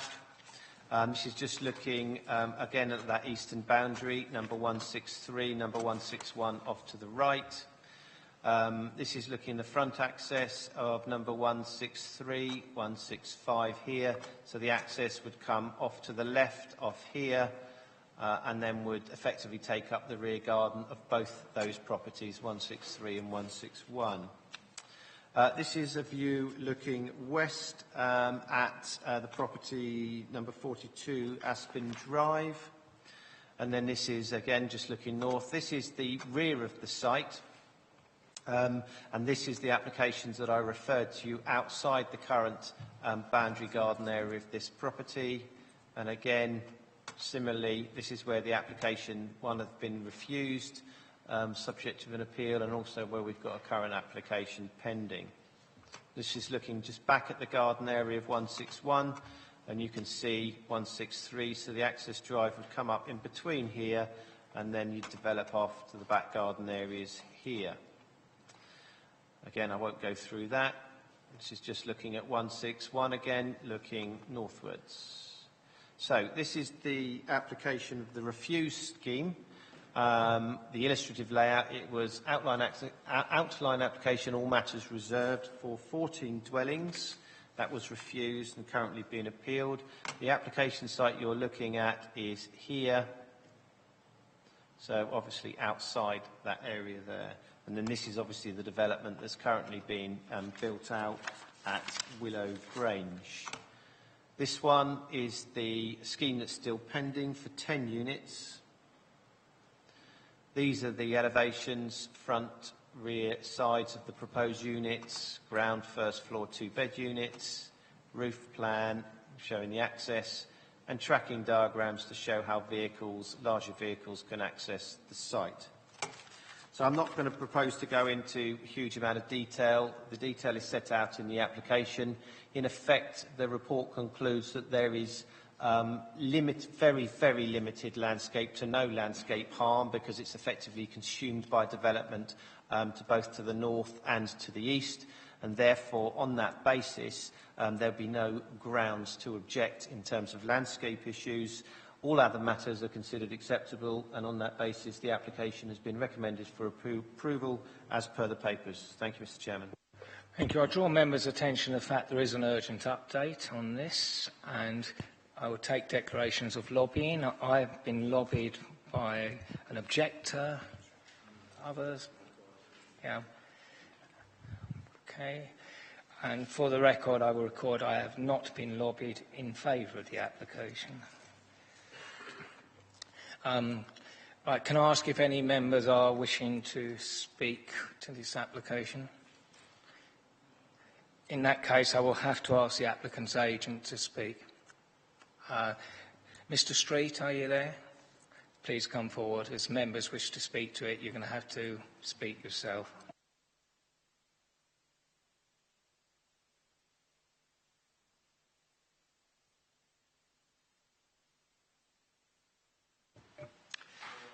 Thank you. Thank you for allowing us to speak this evening.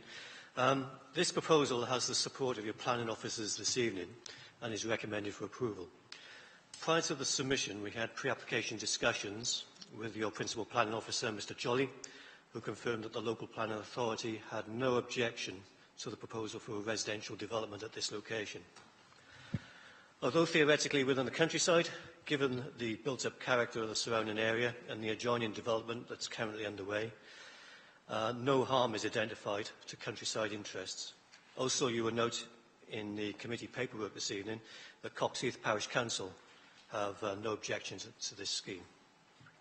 To the west of the site, as mentioned, you have the existing dwellings on Aspian Drive, and to the east you have the countryside development that's well advanced in terms of construction, and the site is situated between the two. The proposal, as mentioned, is for 4 dwellings, each of which are well-generous and well-proportioned 2-bedroom properties, which are a high demand at the moment, suitable for couples with young families. The properties, as mentioned, are arranged in 2 pairs of semi-detached houses. And the dwellings are designed in keeping with the surrounding area, with a mix of materials, including tile hang at first floor level, casement windows, cantilevered porches over both front doors, and profile brick plinths on the elevation drawings. And the design is considered to represent a traditional form of Kentish design, appropriate for a development of this nature. Access is off Heath Road. There is already a drop curb at this location to serve the 2 existing houses, 161 and 163. And the site layout plan demonstrates how the access leading to the site will be situated between the 2 properties. The access has good sight lines in both directions on Heath Road. There's no impact on the private amenity space of the adjoining properties. There are no windows overlooking rear gardens of 161 and 163, and the separation distances all around are in excess of the Kent design standards. So in summary, the proposal will make a valuable windfall contribution to the provision of smaller housing units within the borough. Given the built-up character of the area, no harm is identified to the countryside interests, and the proposal, we believe, is acceptable in principle. No harm is identified to the character and appearance or layout in the locality, as the site's well concealed from Heath Road, and there's no harm identified in terms of outlook on surrounding properties, and the proposal is acceptable from a highways perspective. As mentioned, the proposal has the support of both the parish and Kent Highways and other statutory consultees, and we ask that councillors endorse the recommendation given by officers and approve and grant planning permission accordingly, subject to conditions. Thank you, Chair. Thank you very much, Mr. Street. Almost exactly on time. Right, I'm not quite sure who won the race there, but I think it was Councillor Barnard who indicated very briefly first. You did put your hand up, sir. Yes. Councillor Mumford, I do hope you do actually want to speak, otherwise we've... yes, all right. Yeah, we should exhaust every application. If it does take time, then we should. Normally, I'd be very, very concerned if there's an application adjacent and up against a village boundary, because a village boundary is there to prevent the village actually going out. But if you look at SP13, you will see that the planners, for some reason, have left an indent in. So it is surrounded by village boundary, so I have little concern there. My major concern was the comment by the officer that this added valuable windfall contribution. Now, the numbers that they know, it's under paragraph, well, I've got it highlighted. The numbers that they know that 59% of everything we delivered last year was windfall.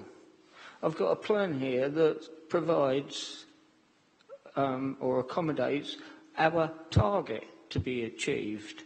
We over-delivered by 200 last time, so I just want them to clarify what they mean by a valuable contribution to windfall.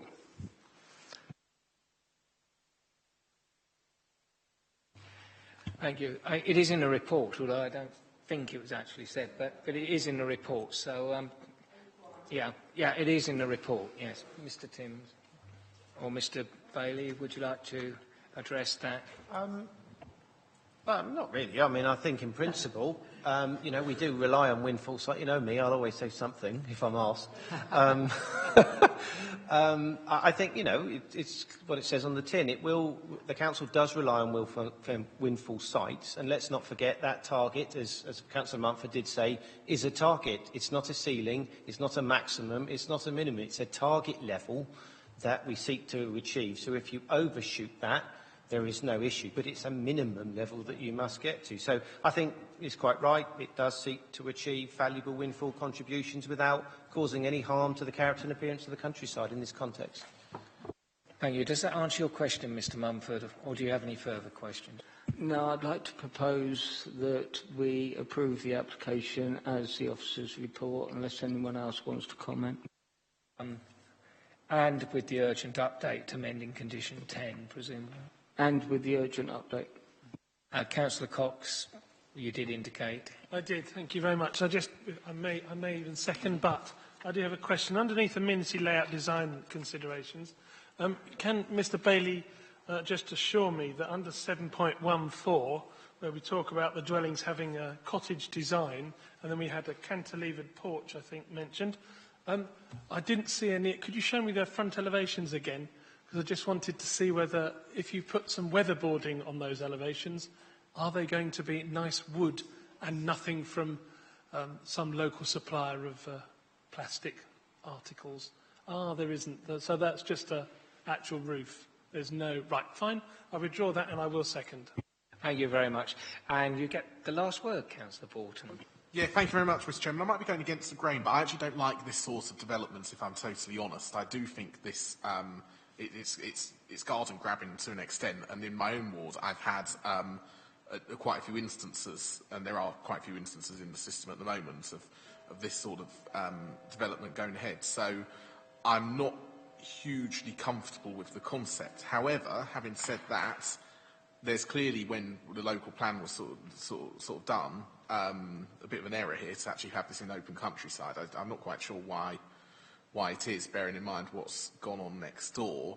But on a more detailed point, I received a bit of, I think we all received a bit of lobbying, which I read, which said there were bats on the site, and I don't know if this has been looked into by the officers, because I can't see any mention of it in 7.18 or in the conditions so far. But I'm just concerned from a point of view, if a neighbour says there's bats on the site and we're not addressing that in our planning reports, it puts us in a bit of an iffy position. So if the officers can reassure me that the impact on potential bats, if there are, of course, bats there, has been assessed, I'm happy. But I just bring that up because it was in the lobbying material that was sent to us. Thank you. If you could just answer that question. I mean, I can't answer. I haven't actually got the ecological survey directly in front of me. But in terms of bat, if it's an issue of bats using for foraging areas, then development of this building is not of this site for housing. It's not actually going to change that impact. And notwithstanding that position, it hasn't been raised in the report. And so, in terms of giving you actual assurances, I can't give you any assurances, but it's not an issue that's been picked up as part of the considerations of this application. So as far as officers are concerned, I think it's acceptable with the conditions, and there has been a condition imposed, which I'll draw your attention to, in terms of condition 10. Yeah.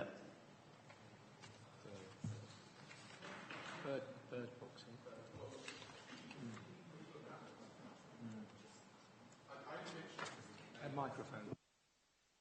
I appreciate what Mr. Bailey says, absolutely, no doubt about that. But can we make sort of any condition in the conditions, if that makes any sense, that if there are bats found to be on the sites that they can be looked after or something? I'm just concerned that the neighbours say there might be, and as a council we can't ignore what the neighbours say. They live there, I don't.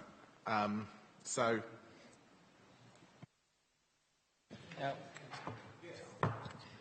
Could I? I think that is what he's saying. Yeah. Could I suggest that if you, on condition 10, you add back boxes within that ground, and that might address that particular point.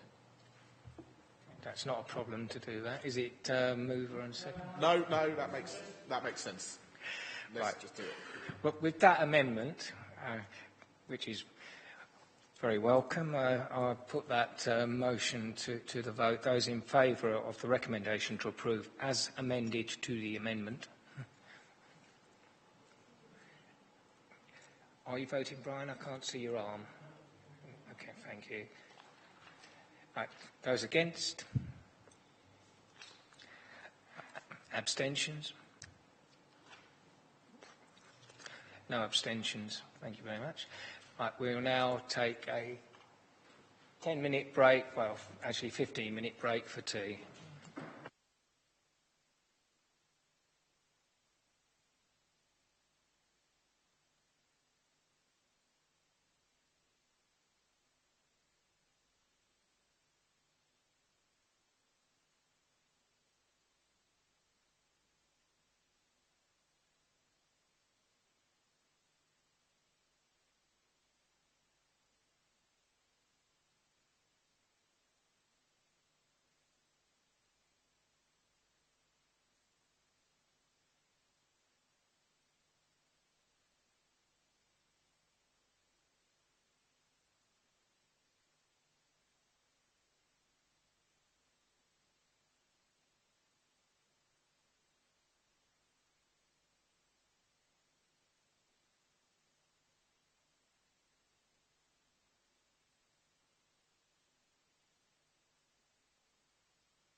Right, ladies and gentlemen.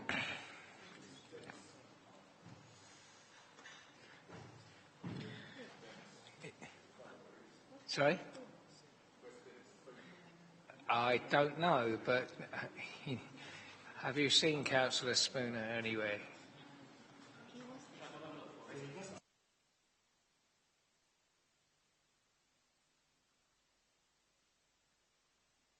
I will give the officer a chance to find Councillor Spooner, as he is a very important member of this committee, and we would be lost without him.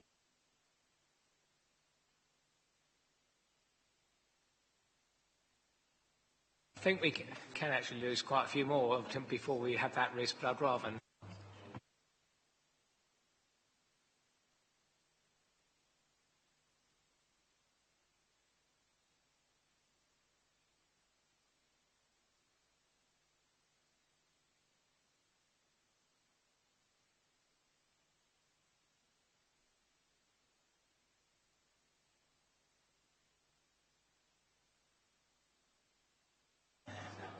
Now, Councillor Harwood.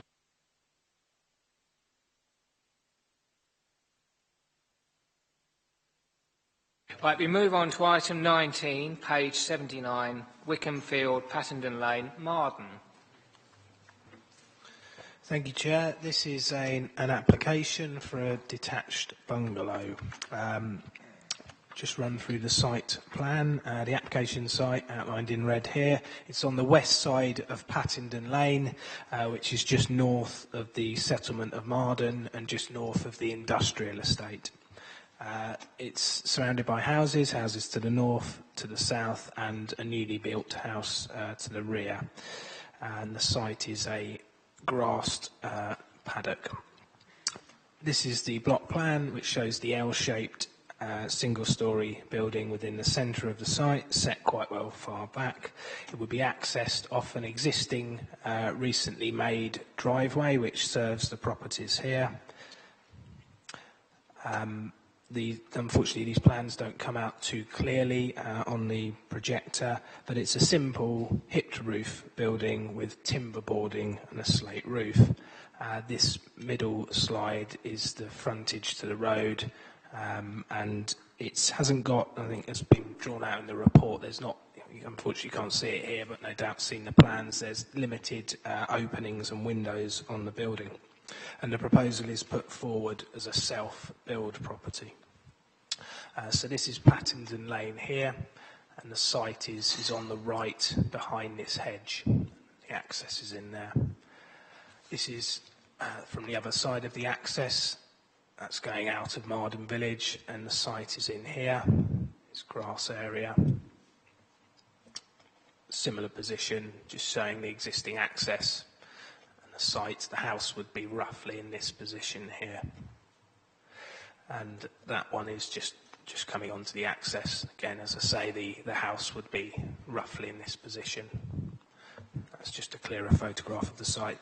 So some of the key issues in terms of landscape impact, as outlined in the report, the development, if I just get the location plan, development is fairly loose and irregular as it's moving out of the village here, and it's considered that the gaps between the buildings contribute to this more rural character.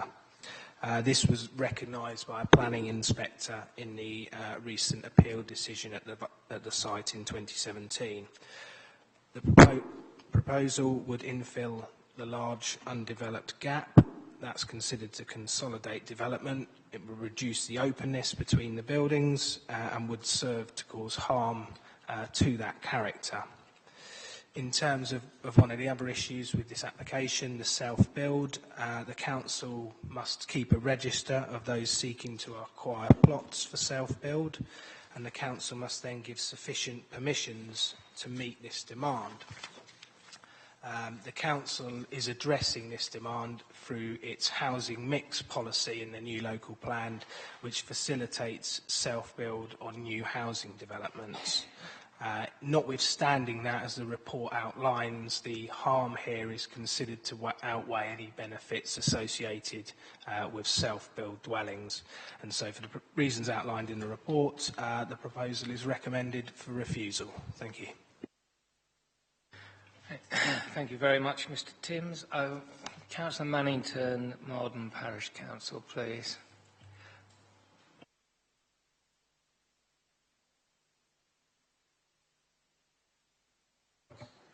Good evening. Malden Parish Council has stated that if Maidstone Borough Council is satisfied that the policy position with regard to self-build properties is sufficient to override the normal policy protection afforded to greenfield sites in the countryside under policy NV28, etc., then councillors would not then object to the principle of this application. The Parish Council remains of the opinion that this application should receive a favourable response. The Self-Build and Custom House Building Act 2015 is so new that the Borough appears not to have been able to allocate any specific sites for such properties in its local plan. Additionally, the Borough Council appears to have no published information on its policy regarding the allocation of sites for self-build properties. Malden Parish Council feels that it is sufficiently unusual for this matter to be discussed by the MBC Planning Committee to establish whether this is a suitable site for a self-build property in the absence of a local plan allocation, particularly in view of recent guidance on this subject issued by the DCLG to local authorities. Thank you. Thank you very much, Councillor Mannington. Ms Tyndale for the applicant, please.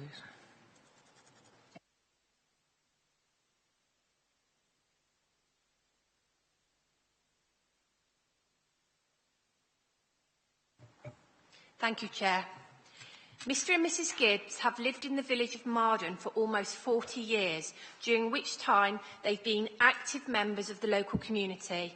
They wish to stay in the village, but because of health problems facing Mrs Gibbs, their existing property is unsuitable and cannot easily be adapted to meet their needs.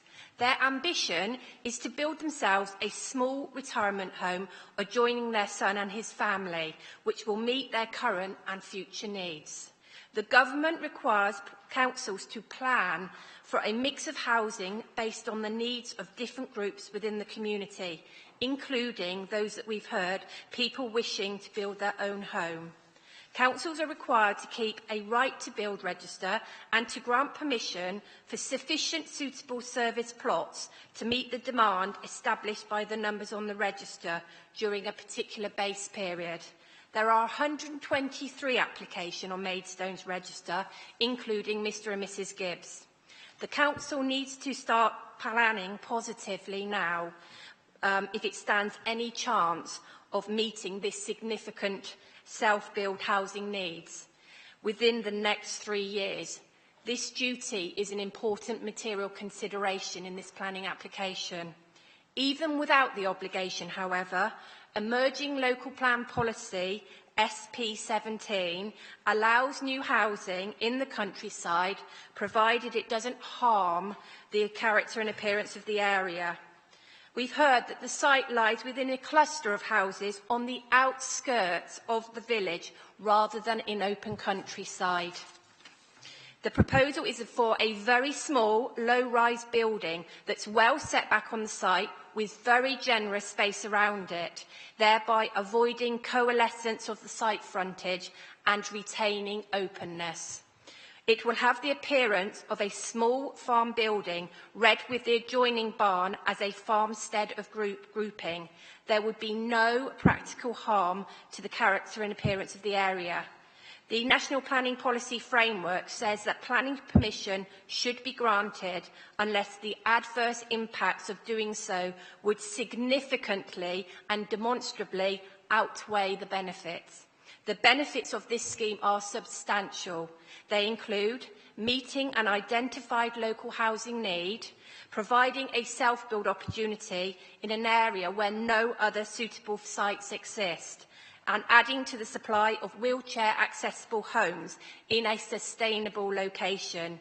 It would also add financial contributions to the local economy through the locally sourced materials and labour, along with landscaping and biodiversity benefits. These benefits, along with any practical harm, provide compelling reasons to grant planning permission. However, the applicants are willing to accept a condition or enter into a legal agreement to ensure the property is not sold to another party for at least 5 years. Stop at that point. Thank you very much. So just accepting that offer if you are minded to permit. Thank you. Councillor McLaughlin, I believe.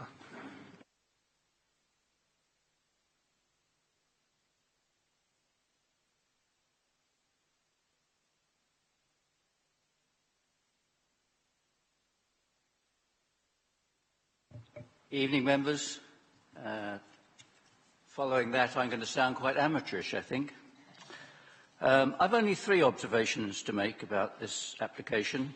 Firstly, no one has made any objection to it. Not the Parish Council, Highways, Environmental Health, or more importantly, the neighbours living in the 2 semi-detached properties on either side of this site. When a previous application was put forward for 2 semi-detached houses on this site, the neighbours did complain, and the application was subsequently rejected on appeal. So the views of the neighbours, who would be most affected by this small development, should, I think, be respected. Secondly, the Parish Council have only called this application to this committee in the event of refusal by the officer to get the committee's views on recent regulations regarding the Council's self-build policy. I think she's made a compelling argument in favour of this property under that emerging policy, but as it is an emerging policy, I'm not really quite sure how much weight you can give to that.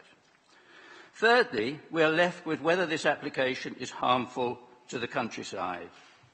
The site lies between a pair of semi-detached houses some 50 metres apart, and by positioning the property well back from the road, there is plenty of space either side and in front of the property not to change the outlook and appearance of the frontage of the property from the road. Unlike the officer, I don't consider the development will result in a significant diminution of the perceived gap between the existing properties and therefore add to coalescence. As to the harm to the countryside, this is a very subjective view given the general industrial nature of Pattendon Lane as a whole and the few existing residential properties at this end of the road. The design of the timber frame property complements the adjacent black barn and, in my view, does nothing to exacerbate the suggested loss of space, as suggested in your papers. The existing hedgerow will remain to the front and maintain a consistent frontage, and some judicious tree planting will readily add a green dimension to the visual impact from the front. In conclusion, I seriously feel the need to accommodate this ageing couple. The wife has medical problems, as you've read, easily outweighs the need to keep this empty, small grass paddock at this point in Pattendon Lane. I therefore urge you to approve this application. Thank you. Thank you, Councillor McLaughlin. I don't believe there is an urgent update. Can I ask for members' declarations of lobbying?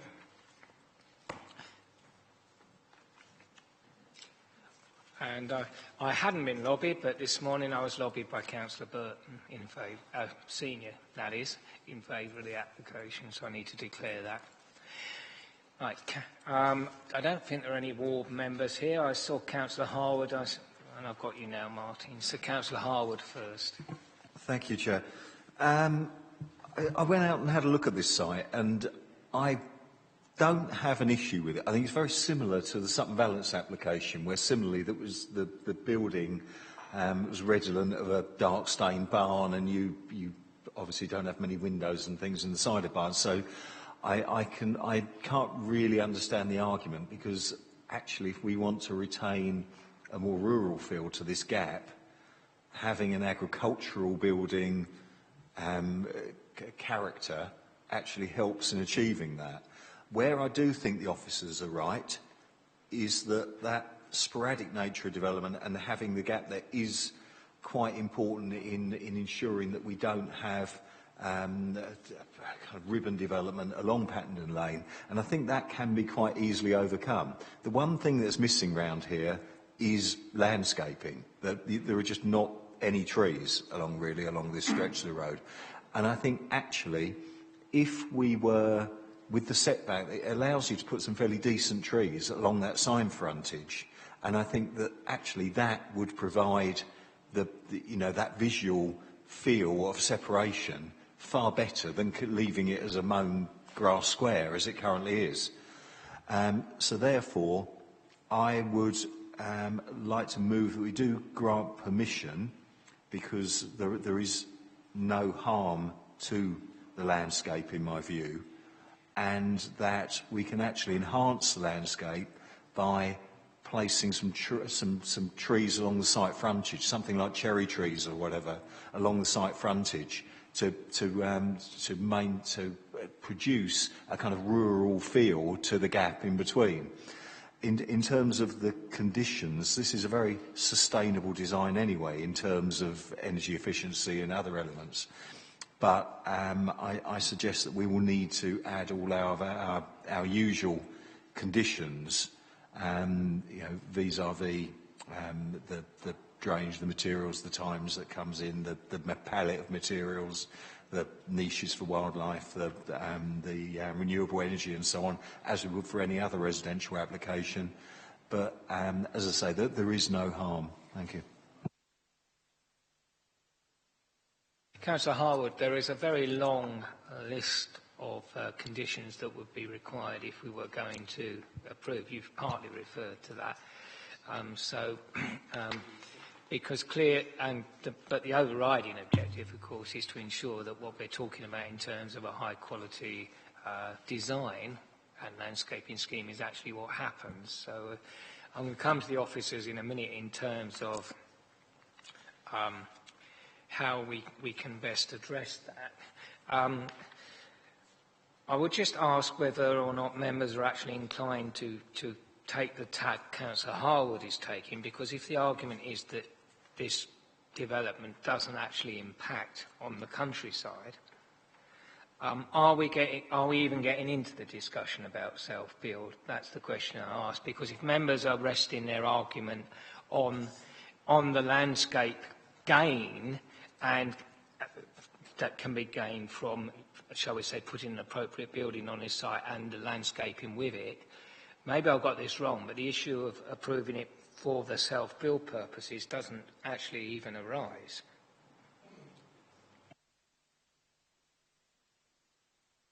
And I would say that in a way I would prefer that, because frankly we do not have an established policy position on that, and personally I would prefer us to actually evolve a local plan position over time on that, unless I've got this.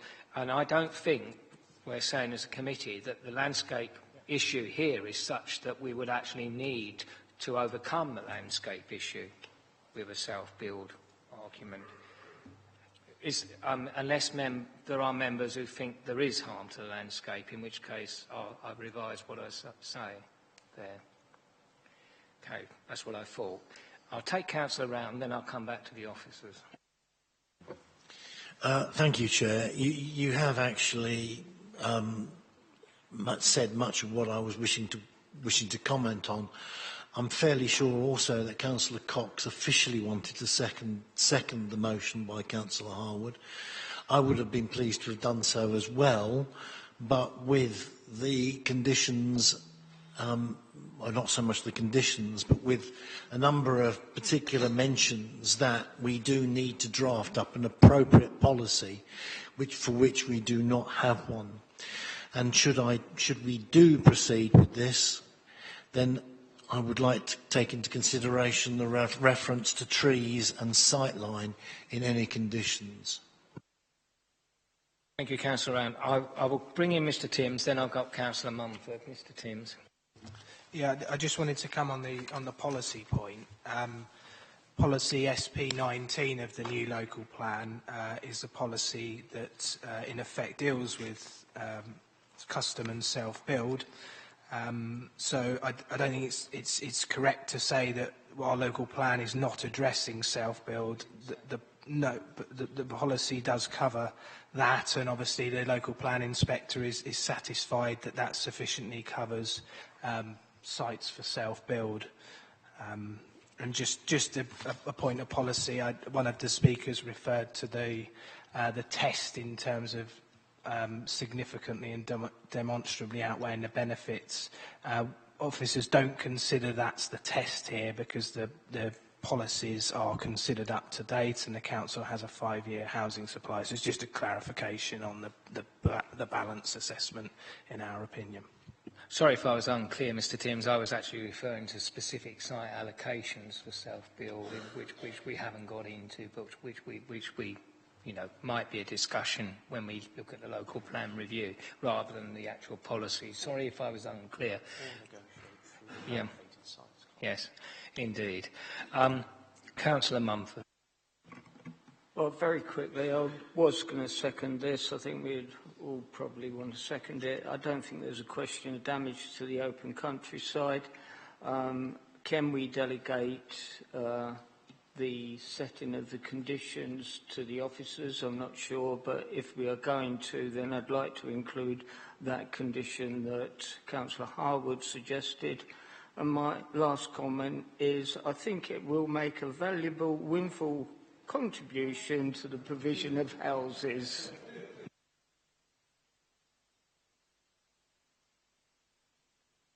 Moment, I apologise for this, members, but I do need to consult the officers a moment on this.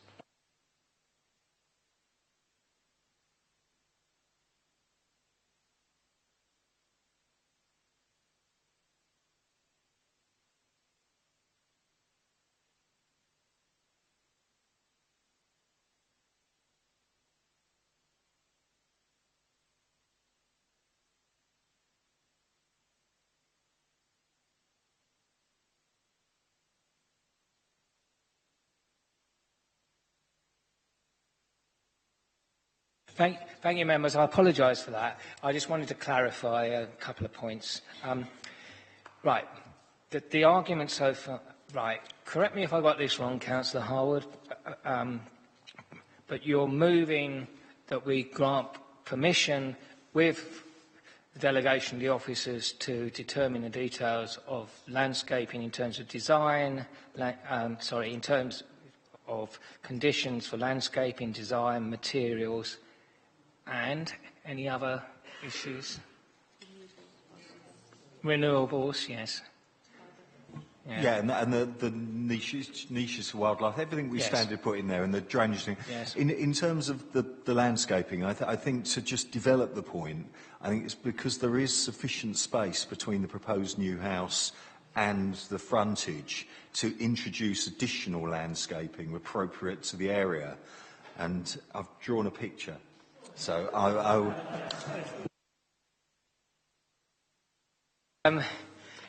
right. Well, thank you, Councillor Harwood. It's very artistic this evening, isn't it?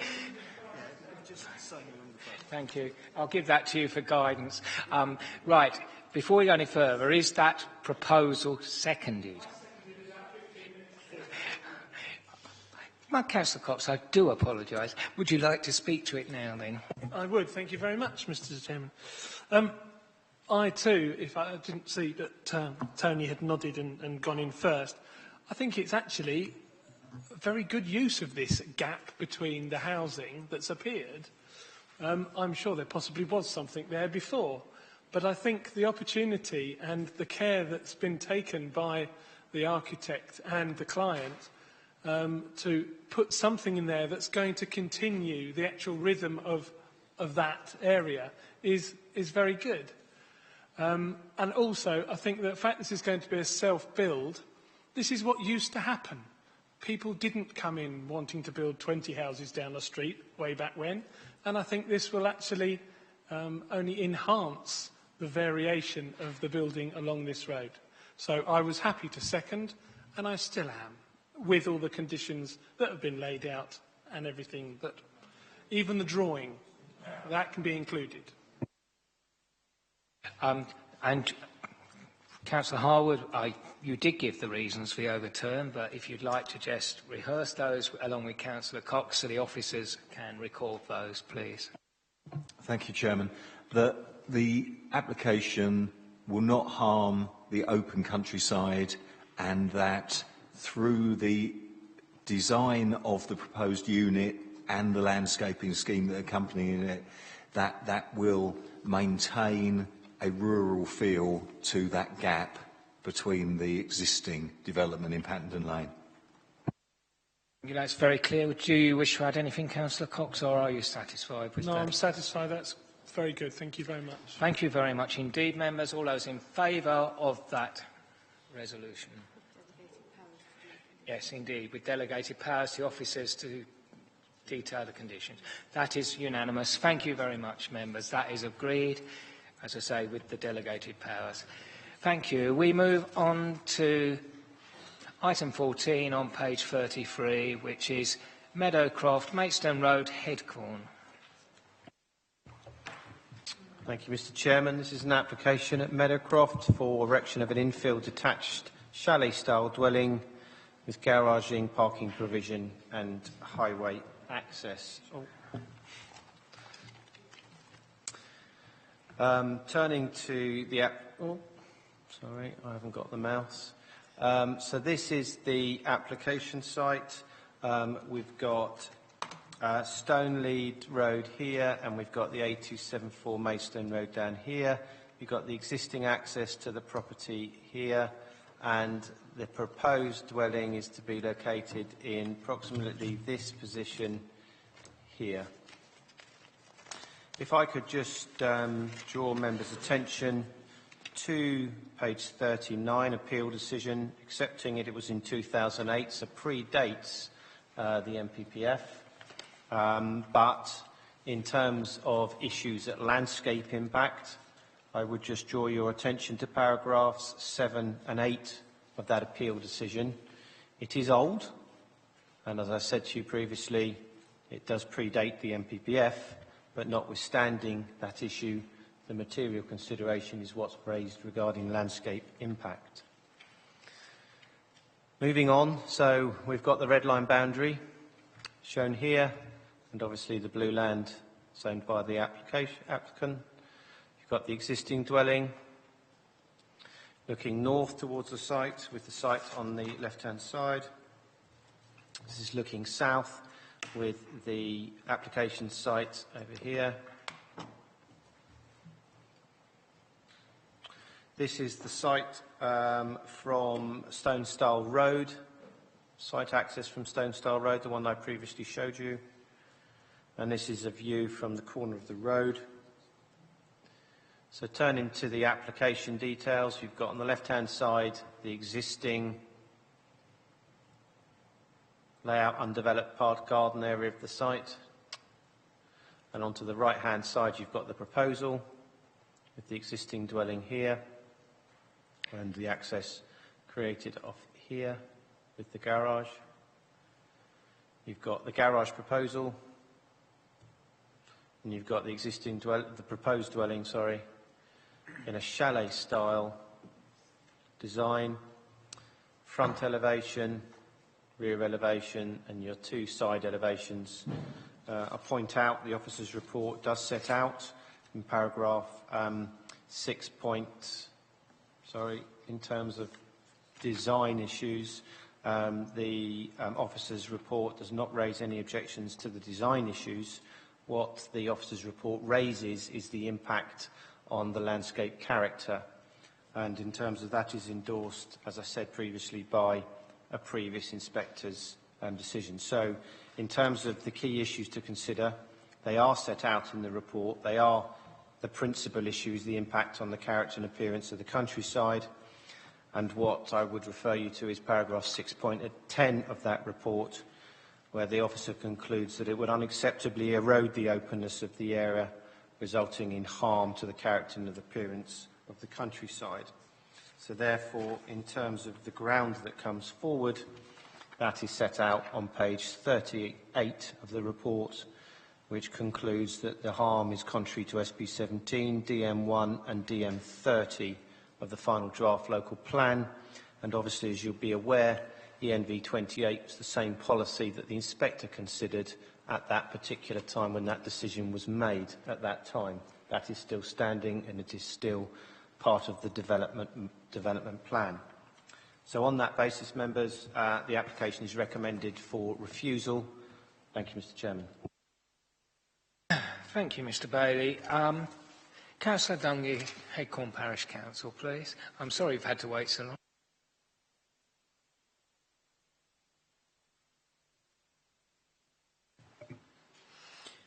Good evening, Chair and members. Headcorn Parish Council wish to see this application approved. MBC's planning officer recommends refusal. His main reason is because the proposals are considered to cause significant harm to the character of the countryside and to consolidate the loose pattern of built environment in the locality, and it would erode the openness. Meadowcroft is on the A274. It has a large garden and backs on a field.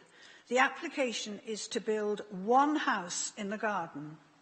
We cannot understand how this one dwelling can be deemed to cause significant harm to the character of the countryside when put into context with the development just a little further along the A274.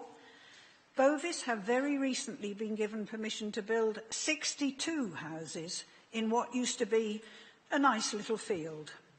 So the openness has already been considerably eroded and the loose pattern already consolidated and has most certainly impacted on the character of the countryside, against which this application pales into insignificance. On the other side of Meadowcroft, there is the Barradale Industrial Estate, which effectively forms the end of the built area of the parish and renders this application as infill. Opposite, there are already further older houses. As you said, a previous application and appeal on this site was dismissed, but the character of the locality is now somewhat changed, and we, the Parish Council, request approval on this site.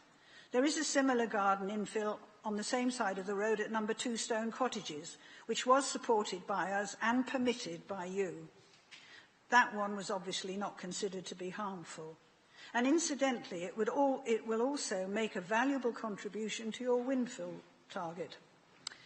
We in Headcorn have a plethora of approved developments of numerous houses on agricultural land, all of which have considerable impact.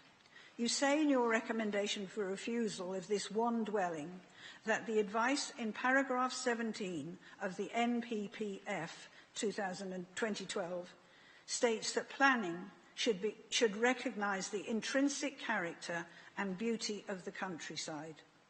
Where is the consistency in your planning process and how can we possibly follow it? Please allow this application. Thank you. Thank you, Councillor Dungy. Mr. Street for the applicant.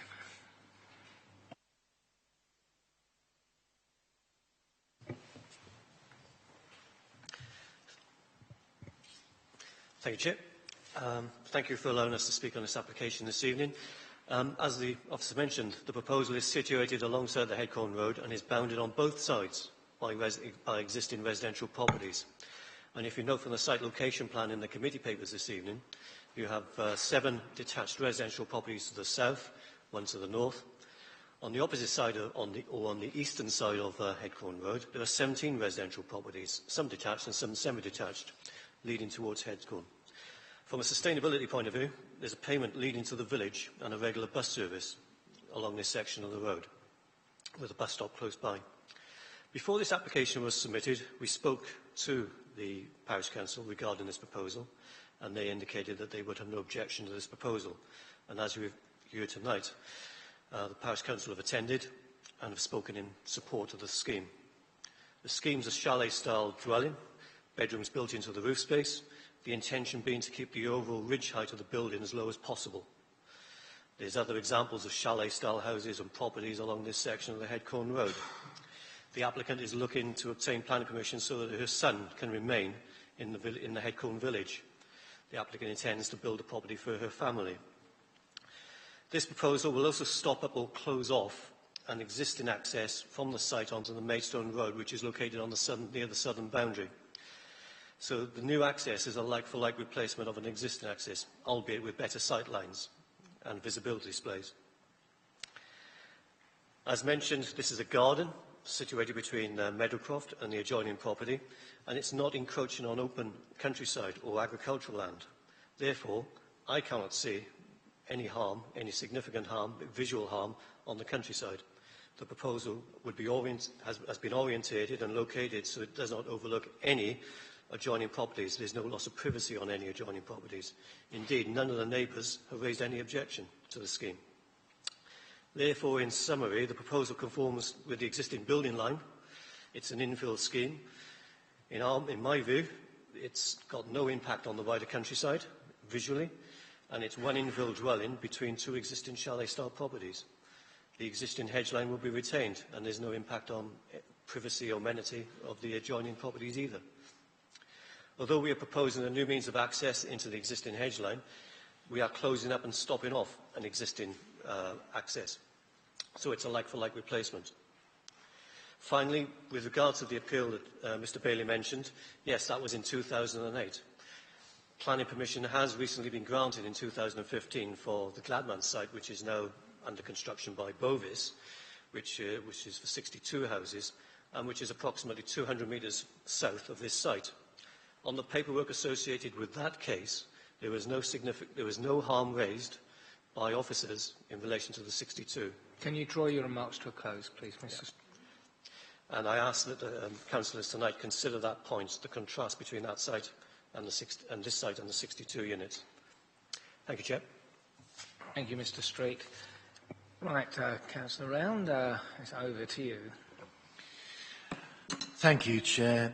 I think all the key points have been made by the speakers, quite frankly. This, as a ward member, listening to what I've heard tonight, I'm not blaming officers. We all have a presumption in favour having to face us through the MPPF throughout. But this just makes a farce of a decision we potentially made earlier on. Harm to the countryside. We have to look at harm versus good. This would be another windfall site. That's got to be a good thing. This is housing for somebody. That's got to be a good thing. As compared to the harm, when compared to 62 houses 200 yards south of that picture, you know, that picture would actually include 62 houses about to be built just below that line. It's my job, and indeed Councillor Prendergast, to have to face an outraged community over enormous amounts of controversies concerning development.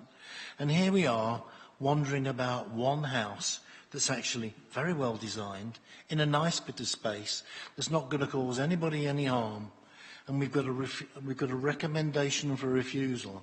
I find it absolutely stunning that this is going to have very little effect or harm on my community.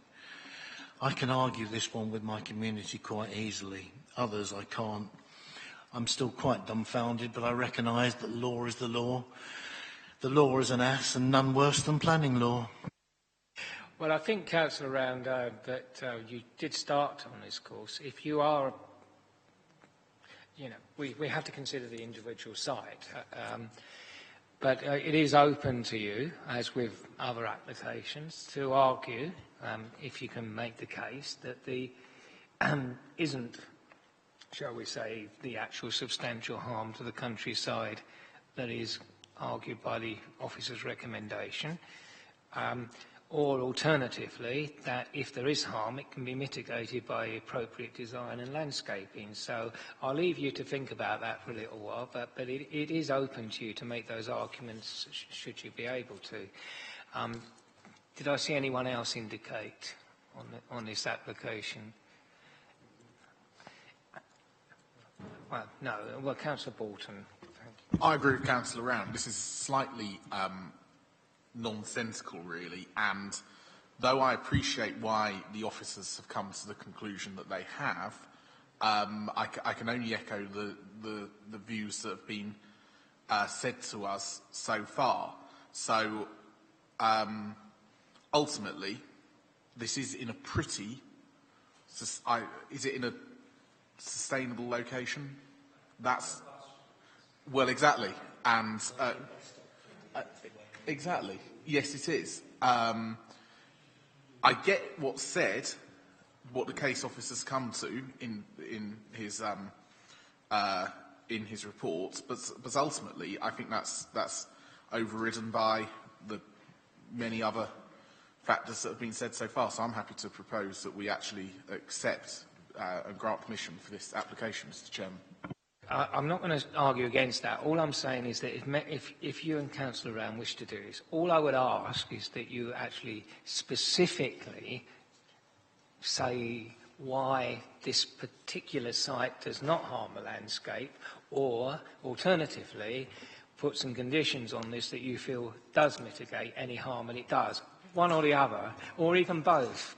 But that what I don't think we can accept is just because there's 62 houses further down the road we permit it. We need to be specific to this location. So I'll leave you to think about that, and then I'll ask Mr. Timms whether he has anything further to say. No, as I was presenting it, Mr. Chairman, I'll comment on it. I haven't really got anything further to say. If members consider that there isn't the harm arising, you've clearly got the officer view. That was supported by an inspector previously, although predated, we accept, but that view in terms of landscape, in our view, hasn't changed. But members can reach a different view. They are required to substantiate where they consider, as the Chairman has already alluded to, if there is a contrary view to the officers, members are required to substantiate that they don't consider there to be harm in this landscape, in this context, because of. And then that can be recorded, and then what I would request is members delegate to the officers to frame the conditions along the standardised route, but if there are any specific conditions that members would request us to impose, then I would request that you state that now, otherwise we will use the standardised types that we would use in normal circumstances. Is that clear? I'll take any questions or further comments at this stage, otherwise I intend to proceed to the vote.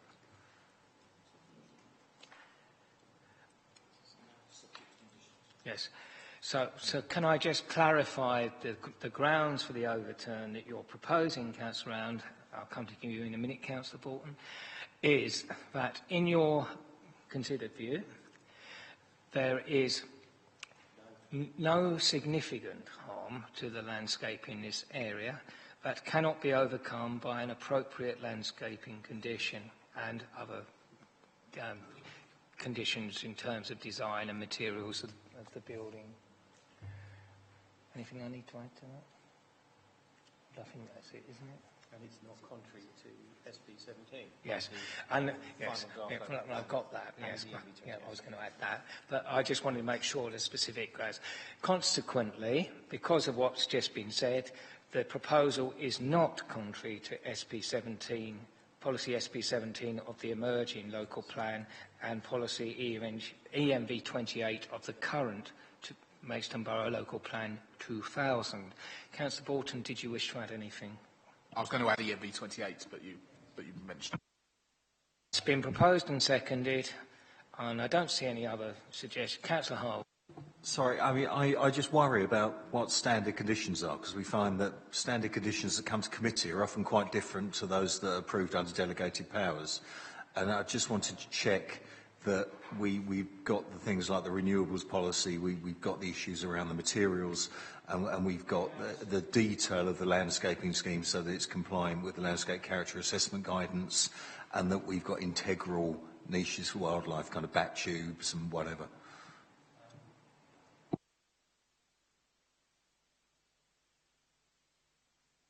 I'll add those into the action list in the minutes, and that's what I did specifically say. If members want specific conditions, because we do have a standard schedule list of conditions, which were updated in March 2017, as I've advised this committee previously. So if I've got renewables, materials, landscaping, integral niches for wildlife, those can be specific ones that are mentioned, and then I can add on the delegation to the Head of Planning and Development to add in the rest of those conditions that are so required, i.e. visibility displays and such like if they're so required. Councillor Harwood. One small one, because there are a number of small trees that are going to have to come out. Can we incorporate the cordwood into the landscaping scheme? So I think that's quite important on the Weald. Thank you. Yes, that's a very good point. I think we've got everything now, so therefore I will now proceed to the vote. Those in favour of the somewhat amended recommendation? Those against?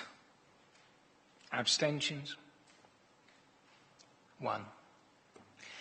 Thank you very much, members. That's approved for the reasons set out. Right, item 18, page 73, Shirley Way, Bearsted, which I doubt whether there be such sweetness and light and agreement on.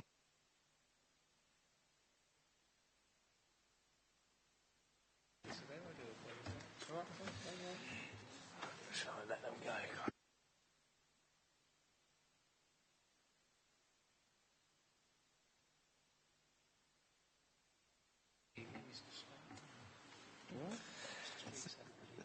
Thank you, Chair. This is an application for extensions to a house at Shirley Way. It's a semi-detached dwelling on the south side of Shirley Way, which is a residential street within Bearsted. It features a mix of detached and semi-detached houses, and it's just south of the A20. The proposals are for a single-storey side extension, which I'm just showing here, and that will project to the front to create this single-storey gabled porch. There would also be a roof extension, so the roof's currently fully hipped, and it would extend out with a barn hip to the side. And then to the rear, there's a 2-storey extension which just overlaps the side and wraps around the side here, and there's a small single-storey element at the bottom. It would introduce different materials to the property, including timber cladding, coloured render and slate tiles. The slate tiles would only be on the single-storey extension. The roof extension would have tiles to match existing. So just a few photos here. This is the property on the right. So the front extension with the gable would come in here, with it then going down the side of the house, and the roof would extend with the barn hip there. This is just showing the neighbouring property, which also has a barn hip side extension. And then just the last photograph to the rear. So the 2-storey rear extension would, as I said, it would overlap slightly the rear of the property there, coming up here. It's set in from the boundary, and then a small single-storey element here, and it goes in line essentially with the neighbour's conservatory there. So the main issues are on this amenity and design generally. So at the rear, in terms of the amenity of neighbours, the 2-storey extension, so hopefully you can see there, doesn't extend any further than the neighbour's conservatory and the conservatory on the property there. It's also set in from the boundary and obviously set in from the property here, and it's considered that that's set in sufficient that the 2-storey part wouldn't harm outlook and light to those properties.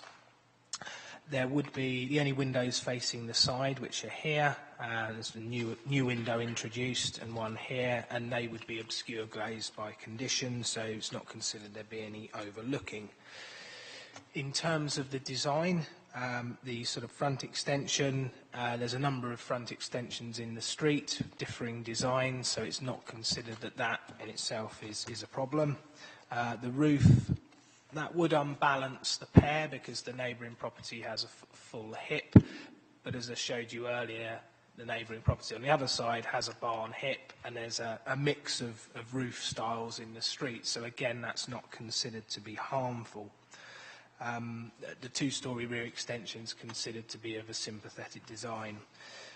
And the only other issue on the design is, whilst there are new materials introduced, again, there's very much a mix in the street, differing bricks, different coloured render and pebble dash in the street, hung tiles. So because there's a mixture, it's not considered that introducing some new materials or slightly different materials to the property would be harmful. And therefore permission is recommended. I would just on one point, there is a condition that requires the development to be carried out in accordance with the materials on the plans. The plans do just refer to coloured render and don't actually tell us what colour, so I propose that is amended so that the details of colouring come in, which obviously means if it, we can then ensure it's an appropriate colour to go with the property and the street scene. Thank you. Right. Thank you, Mr. Timms. Mr. Hahn for the objectors, please.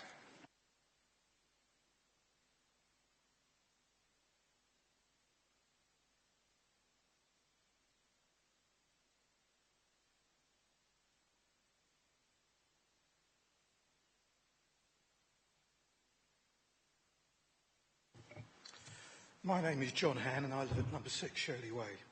I represent not only myself but also 6 of my neighbours, 2 to the left of the property, 2 to the right, 2 at the rear and 1 at the front. The Bearsted and Thurnham Society have also requested refusal of this application. You may be aware this is the second application for such an extension which was previously refused and withdrawn. The only difference between the first application and this one is the inclusion of a pitched roof. I wouldn't be here this evening if this application was for a single-storey extension.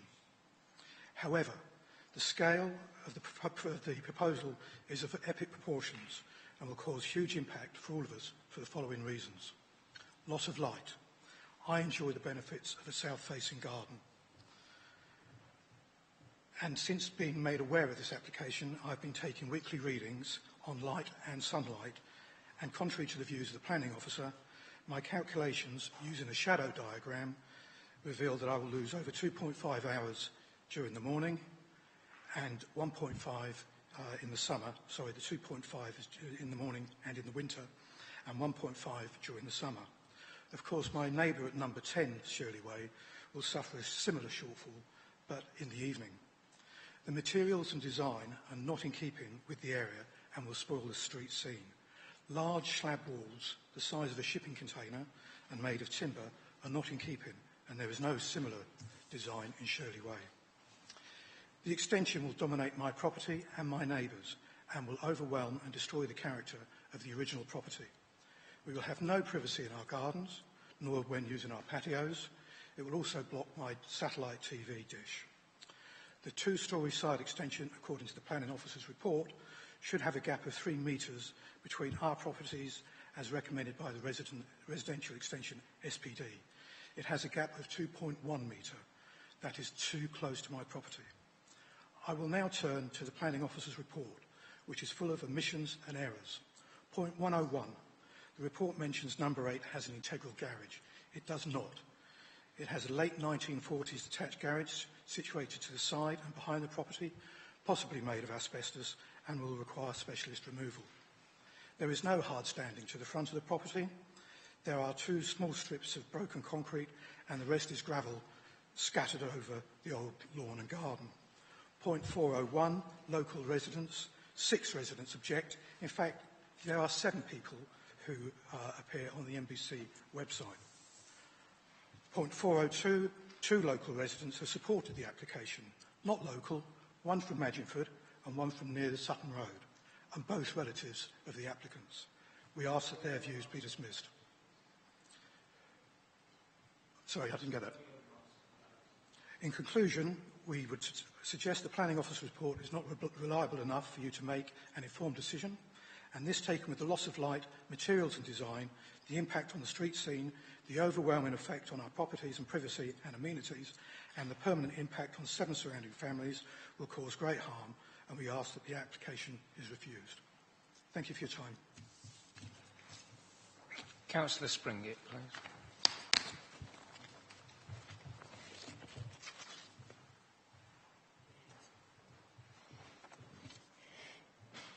Back again, members. I have to admit I'm struggling to find a justification for this recommendation. Policy is quite clear on the requirement to safeguard, not minimise the harm, to safeguard the daylight, sunlight and pleasant outlook of adjoining residents, which this application does not. I'm very concerned about the willingness to disregard what is quite clearly written in policy. In our shiny new local plan, Policy DM9 and the associated wording makes it clear that the amenity of adjoining residents should not be degraded, be it natural light, sunlight or pleasant outlook. This 2-storey rear extension will be built between single-storey conservatories on either side, with less than a minimum required clearance to one of those properties. So each of those properties will lose a certain number of hours of sunshine and now look out onto a 2-storey timber wall in one direction. How can it be decreed that this is acceptable when it contravenes policy? Even more questionable is the matter that a previous application, which was very, very similar, just apart from the roof, would have been refused on the basis that the proposed development is considered to be out of character in terms of its design and scale in relation to the host building and the character of the area, and thus does not comply with the aims of the Council's adopted residential extensions guidelines, and that there are no overriding material considerations to justify approval that outweigh the harm identified. This report was dated end of May this year, 4.5 months ago. How on earth can 2 almost identical applications 4 months apart elicit 2 completely different viewpoints from the same planning department? The policy hasn't changed. The previous delegated report considered the proposals of natural timber cladding and coloured render were not in keeping with the property's current appearance or that of neighbouring properties, yet just 4 months on, the same planning department does not consider them to be unduly harmful. Come on, chaps, where's the consistency? The policy hasn't changed, so why the complete change of view? It just doesn't add up. We seem to be stuck in a approve at all costs culture. If this is to avoid appeal costs, this is the wrong way to determine applications. We have been told that having a local plan gives clarity and certainty to residents and developers. We should be upholding our policies, not disregarding them to avoid costs. Members, this is clearly contrary to the intent of the local plan.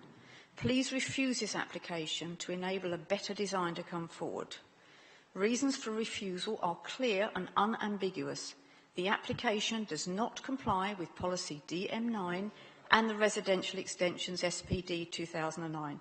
If you're not minded to refuse, please defer it for policy compliance to be checked in view of the 2 I'll have to stop you opposing there, Councillor Springett. reports. Thank you.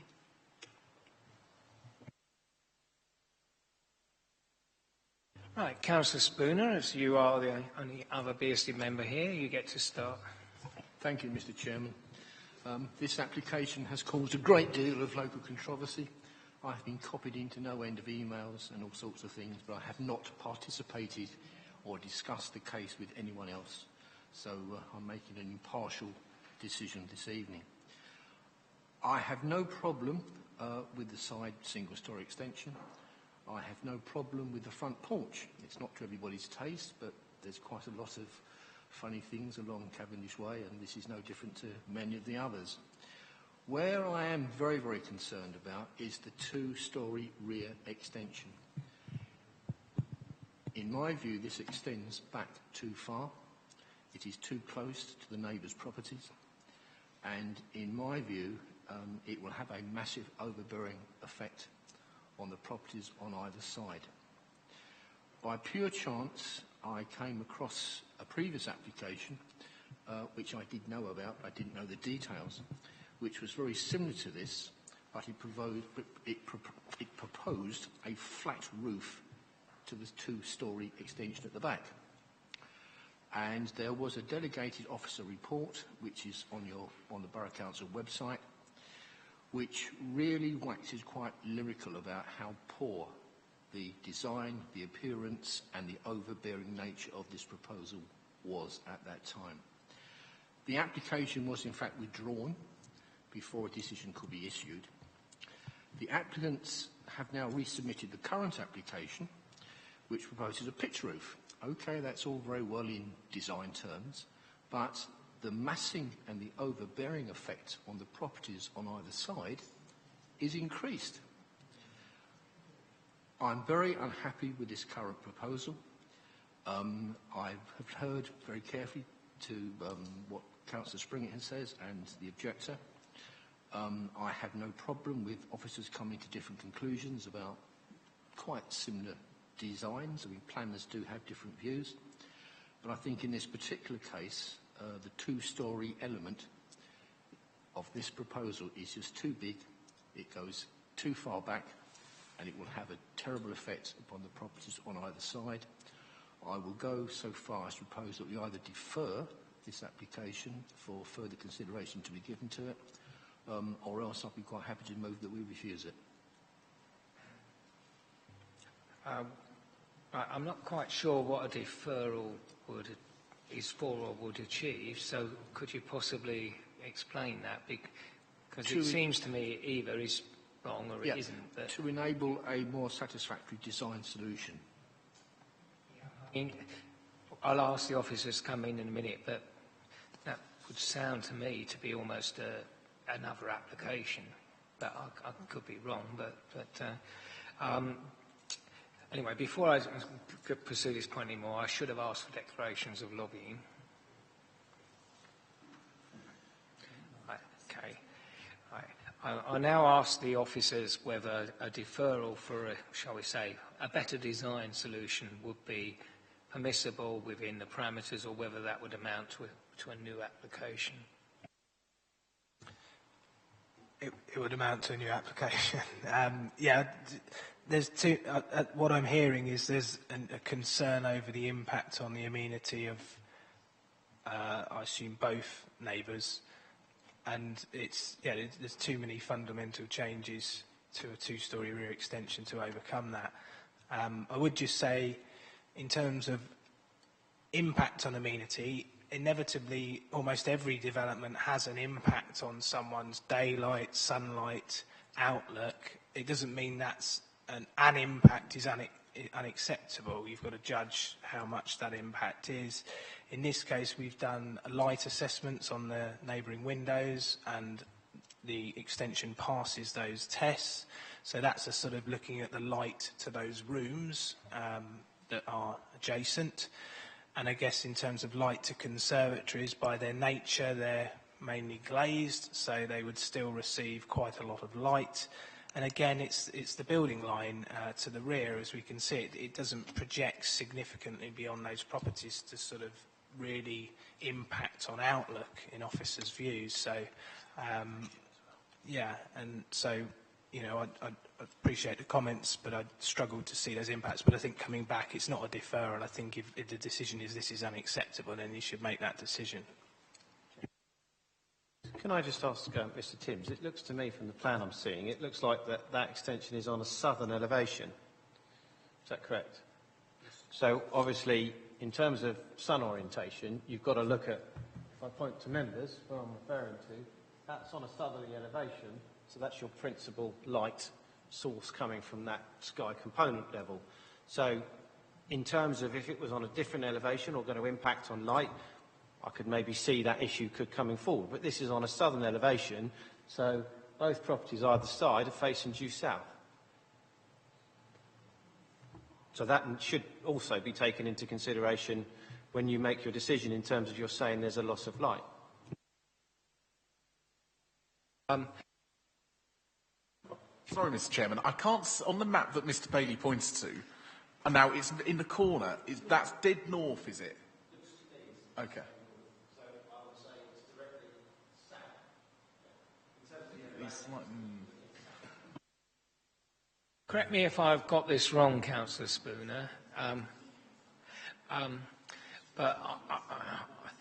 Correct me if I've got this wrong, but in terms of where you were going, you were not arguing a design ground for potential refusal, unlike the objector, correct? But you were arguing essentially on the grounds of the second story element of the extension is too large by volume, essentially. Yes, I think that's quite correct. And going back to the overshadowing and overbearing nature, okay, the rear extensions face due south, which will mean that when the sun rises in the east, it will overshadow, I think it will be number 6, and then in the evening, it will be overshadowing number 10. I think we might be in a slight difficulty if you're too specific about using the term overshadowing when you're talking about essentially the height and mass of the extension being overbearing is a different issue than specific overshadowing or loss of light. And it might be possible to argue that the impact is just, shall we say, unacceptable. But if you say overshadowing, that has a specific meaning. Yes, I was just coming back on the point that Mr. Bailey had made. But my main concern is the scale, the massing, the size and the overbearing nature of the extension.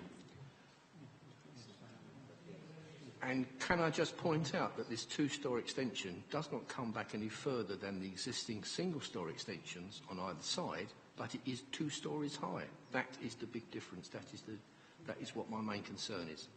Yeah, I just needed to draw that out. I apologise if I was labouring the point. Mr. Timms.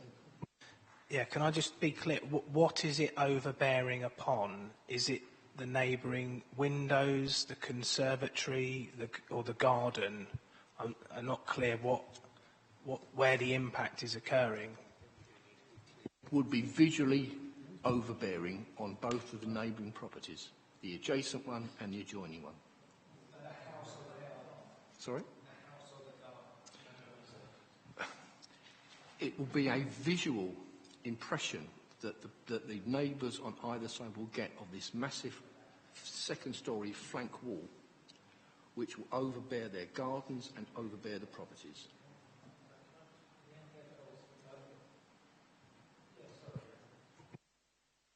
I think you do really have to identify in terms of visual, because if the applicant decides to appeal this decision, which is their perfect right to do it, we are going to have to defend where that harm is coming from. So you would need to identify, not just in terms of visual, either it's enclosing, either it's overbearing on the conservatories of the properties numbering either side, or you have to identify, as we do in landscape terms, here, where is that harm arising on the residential amenity of the adjacent properties. As officers have said, they've done that light assessment, they've done their sky component level, and they've considered that that is acceptable on that basis. If you disagree with that, that's your perfect right to do that as decision makers, but you must enable us to defend the decision appropriately and identify exactly where that harm is occurring. Let you think about that a little longer and see if there are any other speakers at this point. Councillor Rand. I think it's fair to say that none of us actually want to technically refuse this. We just want to amend the design. Can it be that difficult? I think the officer actually did say that that essentially would be a new application. So the answer to that would be no. Any other speakers at this point? Right. No. So in that case, I'll come back to Councillor Spooner and see if he can narrow down the harm on the actual neighbouring properties as to exactly whether we're talking about, the overbearing impact being on the conservatories, the house or the garden. I think we need to say which. I think it will be on all three. It will be on the conservatory, on the rear patio or the rear private part of their garden, and on the individual houses themselves. Okay, fine. We'll come back to that in a minute. I'll take Councillor Mumford.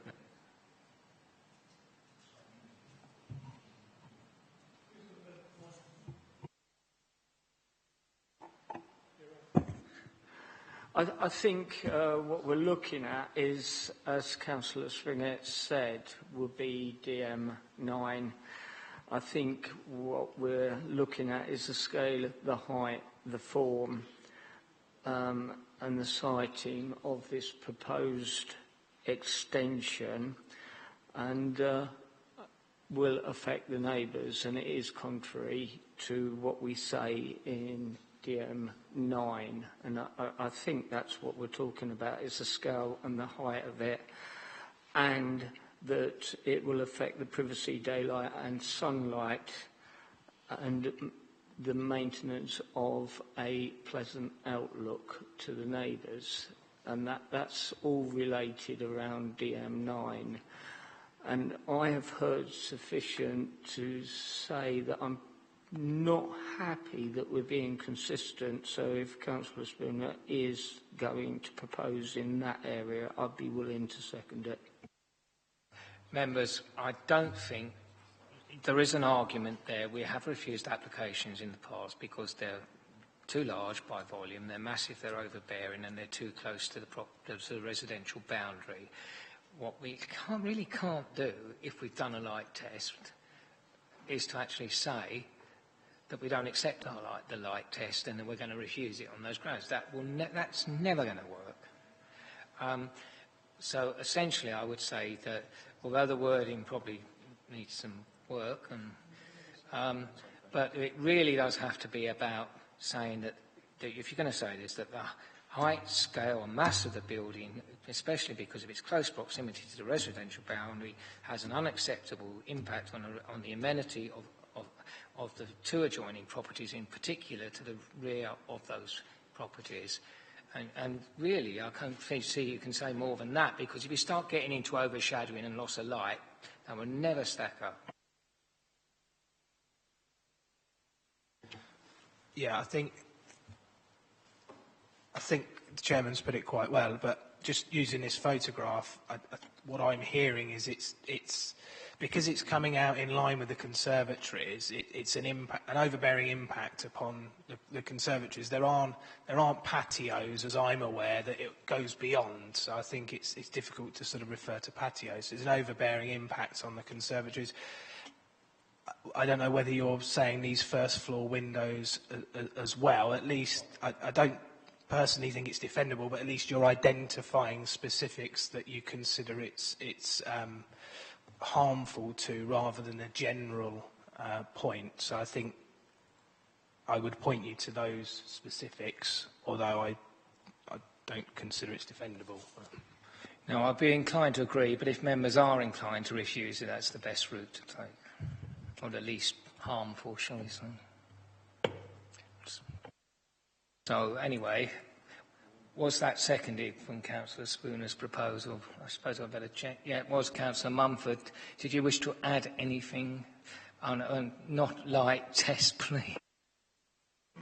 In terms of the main argument? No, the only thing that I would add, we would add that it's contrary to SP D 2009. I think you sent me DM19, don't you? I mean...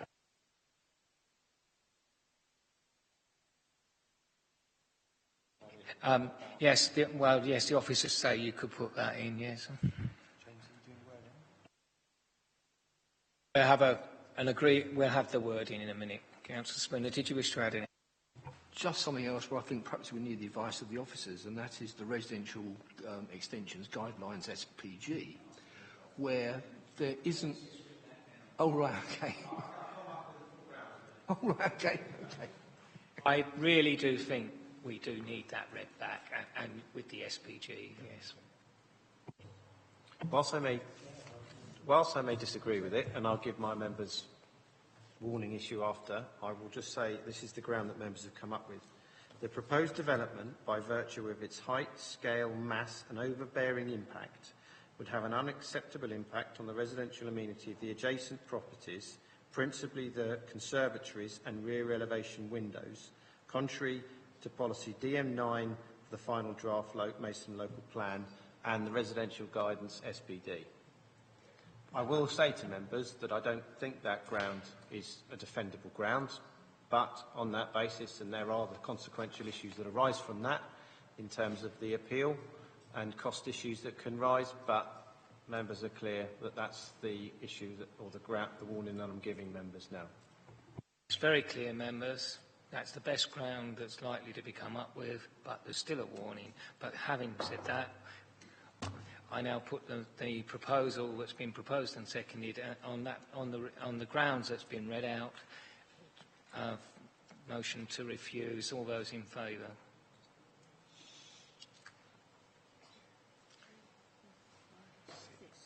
Those against? 3. Abstentions? 1. Right. Okay. That application is refused for the grounds set out. Chair, before we... One moment. Yes.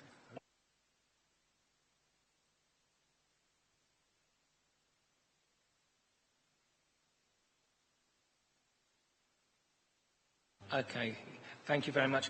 We now move off the planning applications, and members will note that there are some appeal decisions. Unlike the previous lot, which we had, which were extremely good, some of these are rather disappointing. I believe Councillor Borton asked for some explanation, and he is quite right. So I will ask Mr Bailey and Mr Timms if he wishes to add anything, to just briefly highlight some of the lessons from these appeal decisions. Thank you, Mr Chairman. It depends if Councillor Bolton wanted to specifically raise and pinpoint any particular decisions, because myself and my colleague, Mr Timms, can go through them in detail. Obviously, if I'm going to pick some of them out, I'll pick out where the cost awards have been given. And obviously that may slightly disjoint where members are coming from. But, okay, if I just take you to what I consider to be the important ones. Obviously, one of the key decisions on there was item 6 was Little Borden. Members will be aware that a cost warning was given by officers to this decision. It was located within the emerging local plan. Allocated, that matter was pointed out, and the inspector off his own back, because the applicants, or appellants I should say at that stage, did not apply for costs. They were at the hearing prepared to accept just a decision. The inspector off his own back, as he can do, can decide to award a cost against the council, and he did so. He awarded a full cost against the council. Principally, you've got the details in front of your papers on the urgent updates that sets out the cost award. Amongst other matters, he considered that due consideration hadn't been given to the emerging local plan in that allocation, on the basis that when the council had allocated it, they had considered the sustainability issues when that site was allocated, and they considered the landscape impact issues when that site was allocated. So, in effect, what members did is refused it on the principle again. And therefore, on that basis, and part of the reasons for that, there are other reasons set out within there, as you can read for yourself, that a full cost award was awarded. Now, I don't know what that cost award is yet. They haven't applied it, but on a hearing, I suspect it's between £5,000 and £10,000. I can't be quoted, but my estimation on that, with a planning consultant involved and the attendance at a hearing, can be between 5 and 10. I would suggest the upper limit, but you can't hold me to that. Now, I'll probably hand over to Councillor Borton if there are other ones that we've got some successes in there. I would wish to point out, but if there are any ones that you'd like to point out, then maybe we can discuss them. I think before we do, Councillor Bolton, just one moment. I just want to say one thing about that particular application. I think it points out that the inspector actually says it's quite reasonable for, well, quite acceptable for a planning committee to disagree with the officer's professional advice, and he goes out of his way to say that. But he then goes on to say, and I've read some judgments in my time, and this one was not only very swift in coming out, but pretty biting in its criticism. Now, some members actually did say at the time that this was going to happen. It just makes it quite clear that when we're making decisions, we have to make them on rational, defensible grounds, and not because that's what might be popular. Or, we can do anything we like as long as we can justify it. And that, I think, is the important question. That we must always consider, can we justify it? And not so much we might lose it, but is it reasonable to put an argument forward of that case? Having said that, I was quite pleased with the Wilson's Yard decision, which is very pleasing. And I'll hand over to Councillor Bolton, and I'm sure he's got some points to make. The two that really sprung to mind when looking at this are, number one, the one in Tovel, and number 4, the one in Detlin, because I remember both those applications when they came to committee, and I think they were pretty much unanimous votes at the time. And I must admit, I was somewhat surprised, particularly on the Tovel one, actually, that the appeal was allowed. And I'd just be interested in the officer's professional view on that as well, bearing in mind the conversations that we had in this committee at the time, and what I think we all thought at the time were pretty strong grounds for refusal on both those applications. And I'd just be interested in the officer's professional sort of view on this. Yeah, I agree with you on the Tovel one. Certainly, Mr. Bailey or Mr. Timms. Yeah, I think the Tovel one, I think I presented it, remember presenting it. Obviously, your officers were recommending approval, and I think members, it was a contemporary design, wasn't it? And I felt I don't think it was a design. Okay. Members, well, okay.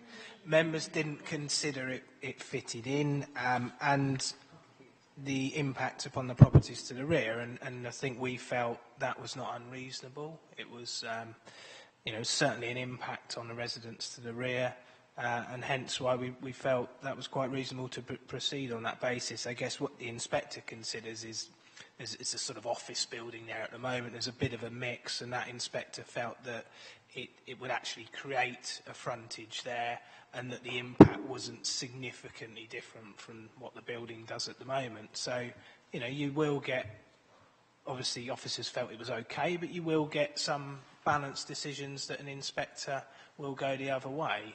So I don't think there's anything, obviously it's losing an appeal. I don't think there's anything alarming necessarily in the decision made on that one. Yeah.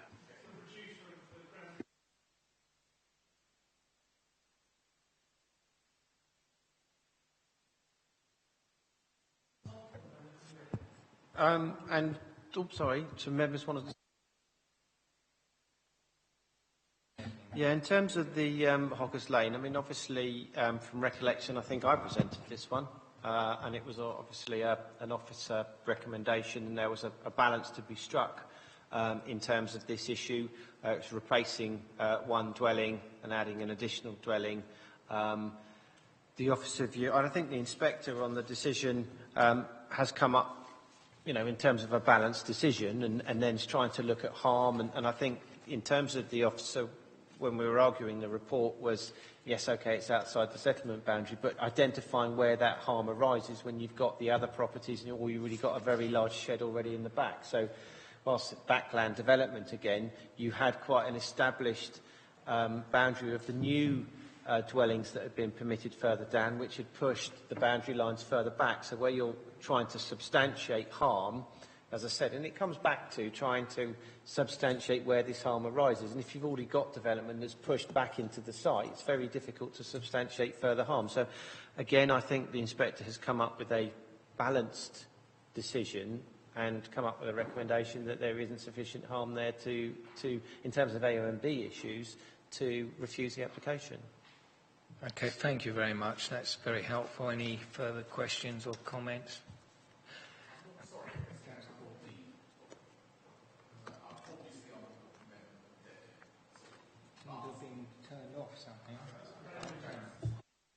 Look, I'm not the member for Detland, and I can't obviously speak on behalf of the village there. But my own personal view is, yes, it might be a balanced decision by the inspector, and I've not read the full details, just haven't had time to do so. But as Mr. Bailey's pointed out, this does lead to a far lower barrier for backland development on that part of Hockers Lane. So I remember we had quite a discussion about that at the time, and certainly if I was living in that village, I'd be quite concerned by that appeal outcome, really, because I think it shows that actually this council doesn't have actually very much control over it, and it's going to be increasingly difficult to demonstrate harm.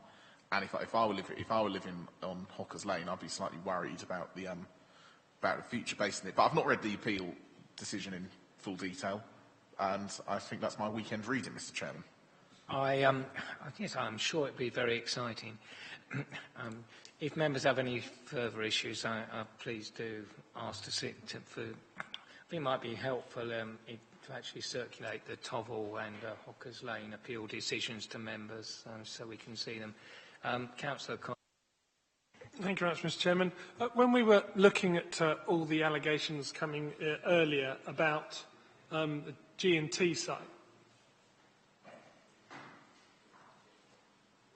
when we were hearing earlier about all the different allegations about G&T sites and what the content of those were, and allegations to there are varying numbers of things and what's been allowed in the past and what conditions, I was wondering, at what stage do we as a council actually do an audit on what's been allowed and what is actually there and whether they're adhering to the conditions that have been put in place?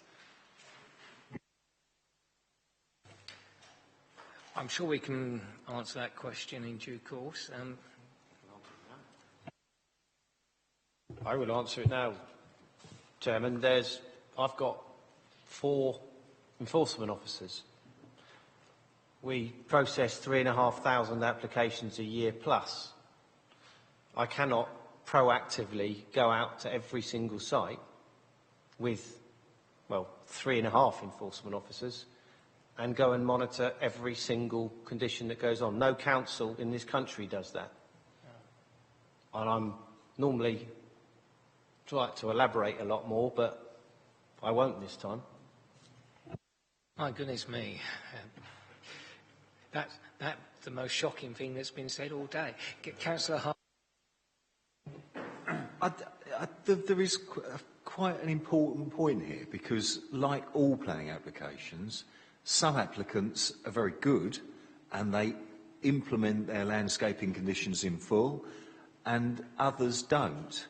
I think there are a few issues here. There's the speculative nature of some of the schemes where they don't care, and there's other sites which are just being trashed almost instantaneously, regardless of what our landscaping schemes are. And I know that enforcement are looking at them, but we don't have the great deal of success. And it does seem there is a real schism between the communities that are involved. And we talk a lot about local needs housing for the settled community. I think there is more and more an issue around local needs pitches for the gypsy community, because we have got such long waiting lists. We heard about them earlier on, the problems at Water Lane and how crowded that site is. But we don't. But we effectively have a means to address that for the settled community that we don't have in the same way for the gypsy and traveller community. So and that can lead to some issues going on within that community, which is causing problems in part of the borough. And I don't think our policies are sophisticated enough to address the issue that we've got in Maidstone Borough. And I suggest that we're looking almost at reviewing the local plan before it's even been agreed. I think that is one area we definitely need to look at, addressing the needs of our own local gypsy population, as opposed to the speculative travelling community differences where we've got some some key conflicts, let's say. In a minute. I know what I'd do. I'd try and solve some of the enforcement issues by dealing with that second issue. Because without being site-specific, if one, shall we say, you looked at the council as a potential landowner in terms of certain sites, and you put a local needs site on, shall we say, some non-conforming private sites, you might actually end up solving two problems with one solution. But I won't go into the detail, but potentially you could do that, which is not an enforcement-led solution. It's, shall we say, a council as property developer-led solution. And I really do think you should actually think about that. Mr. Bailey. I mean, rightly, Mr. Timms has just pointed me out this sort of the advice in the PPTS. I mean, it is clear, but I wasn't going to go into a lot of detail on that. It says you should assess applications from any traveller, not just those from local connections. But I wasn't going to go into a lot of detail.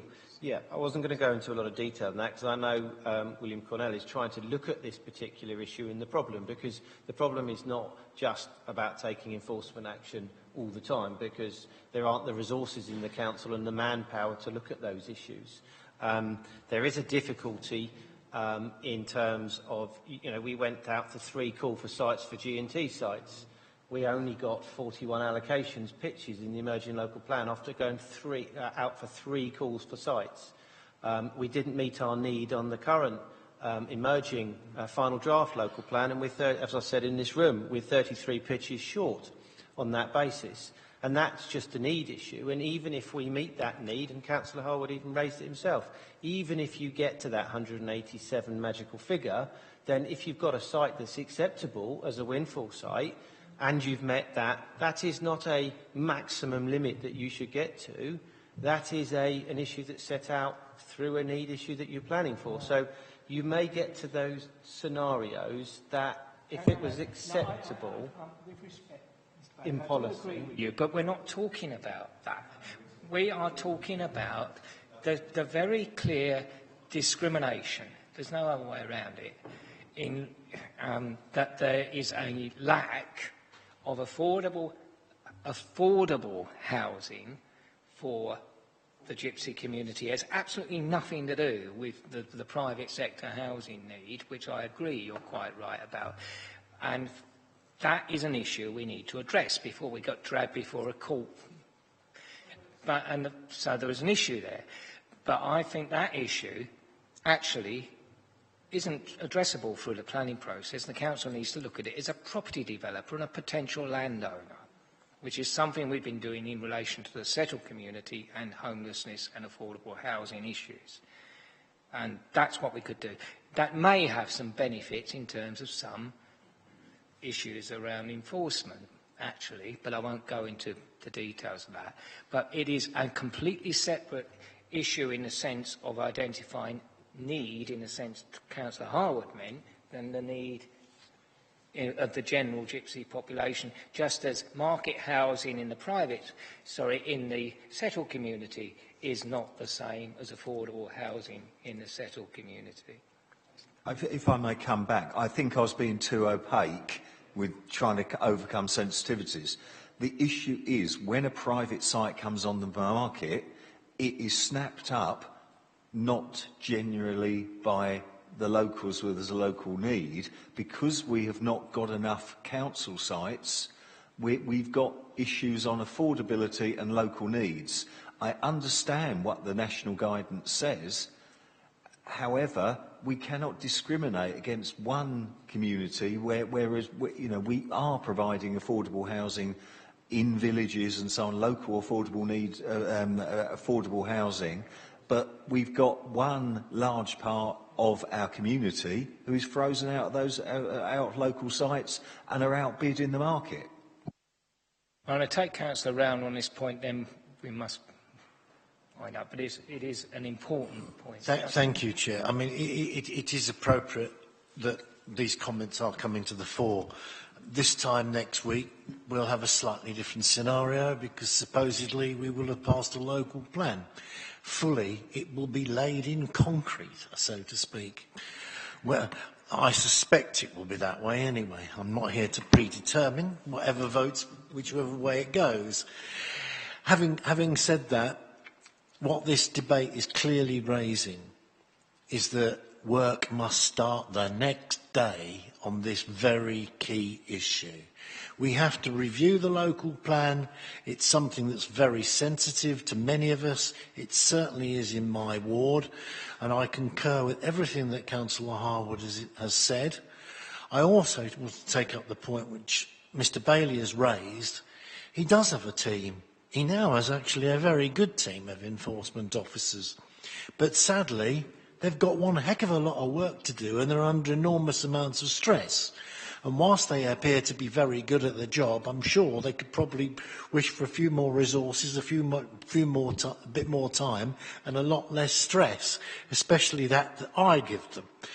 But having said that, it's work that must be done, and work that must be addressed. And the one key area I have, which does concern me, and it comes about from all the other various bits of debate, but when we use our duty to cooperate, we're usually talking about housing numbers.